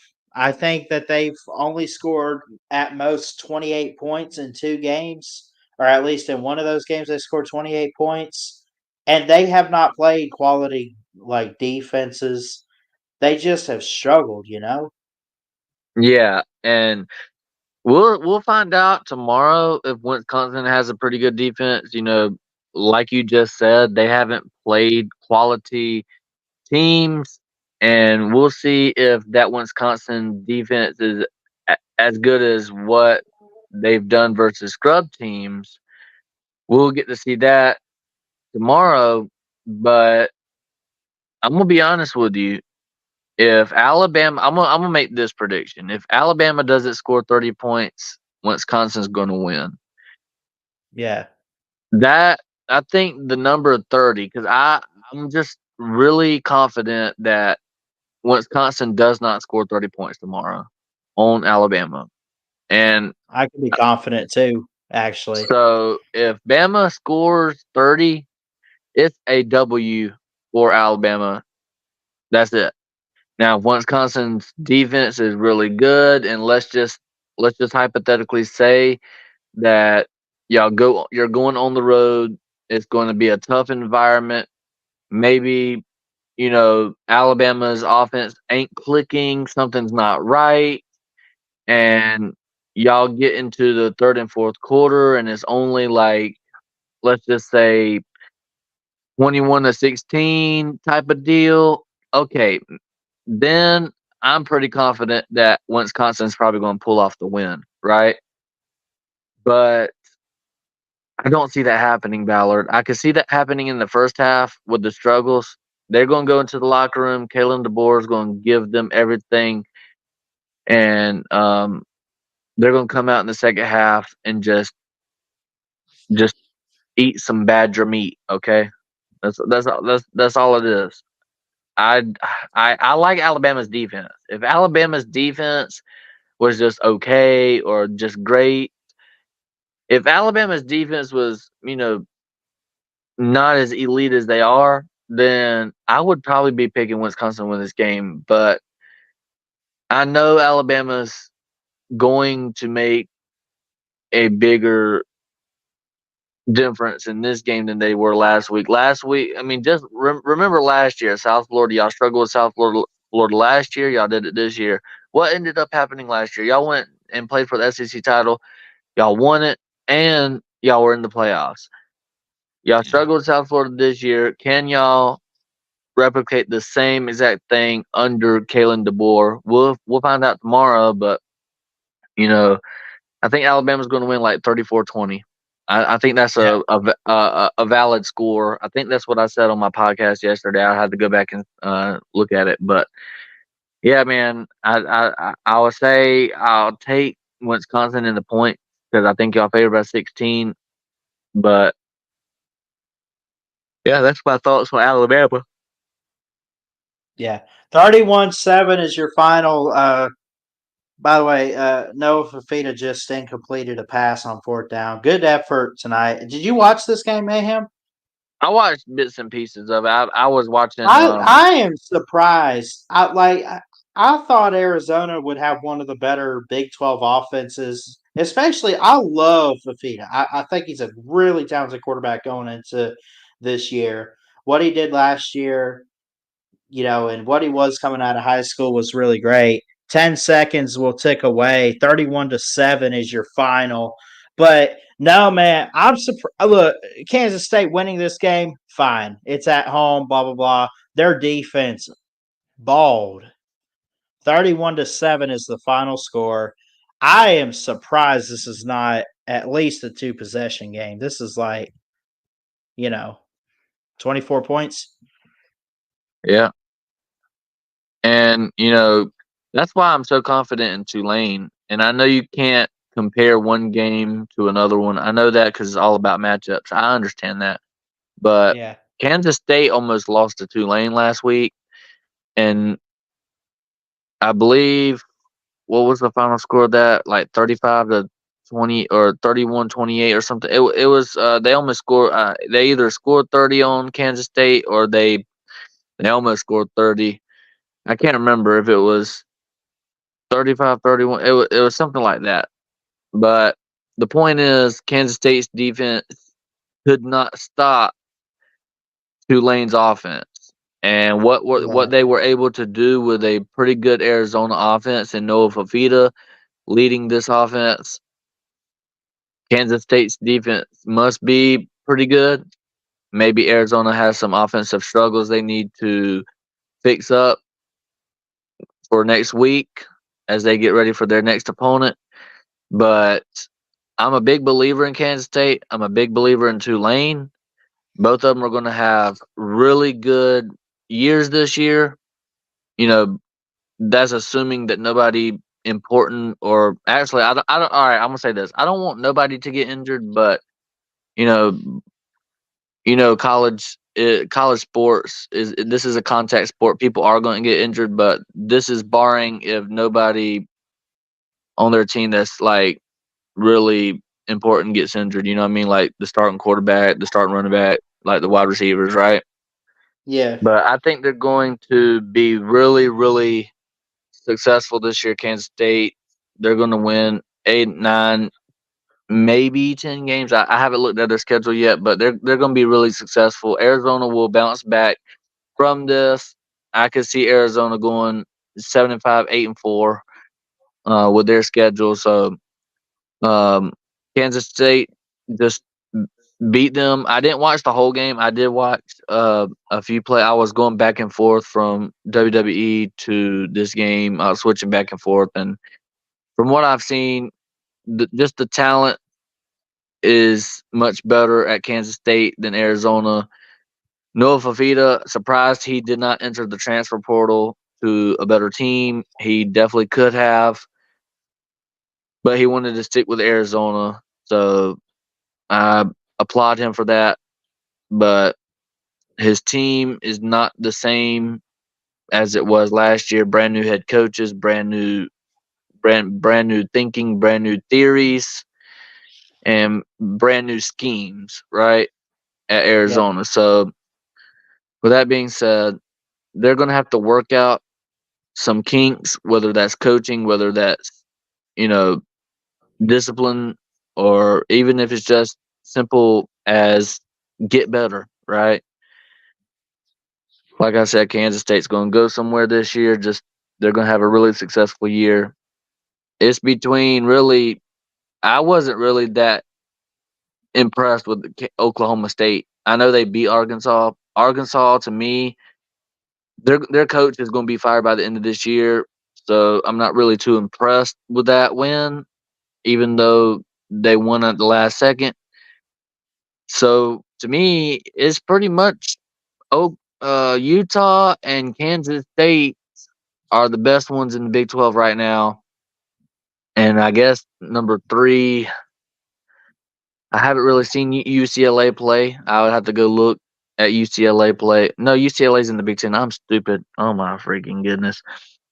I'm getting it's 11 o'clock at night. So anyways, I'm gonna stop talking because yeah. All right, Ballard. Love your content. Like, comment, and subscribe, everybody. Thank you, Mayhem. Love you, buddy. Appreciate you, man. Love all you guys. Good game. 31-7. Arizona gets beat by Kansas State going on the road tonight. Noah Fafita gave his heart out in this game, but obviously that K-State defense stood strong. Love you guys. Have a good night. God bless. And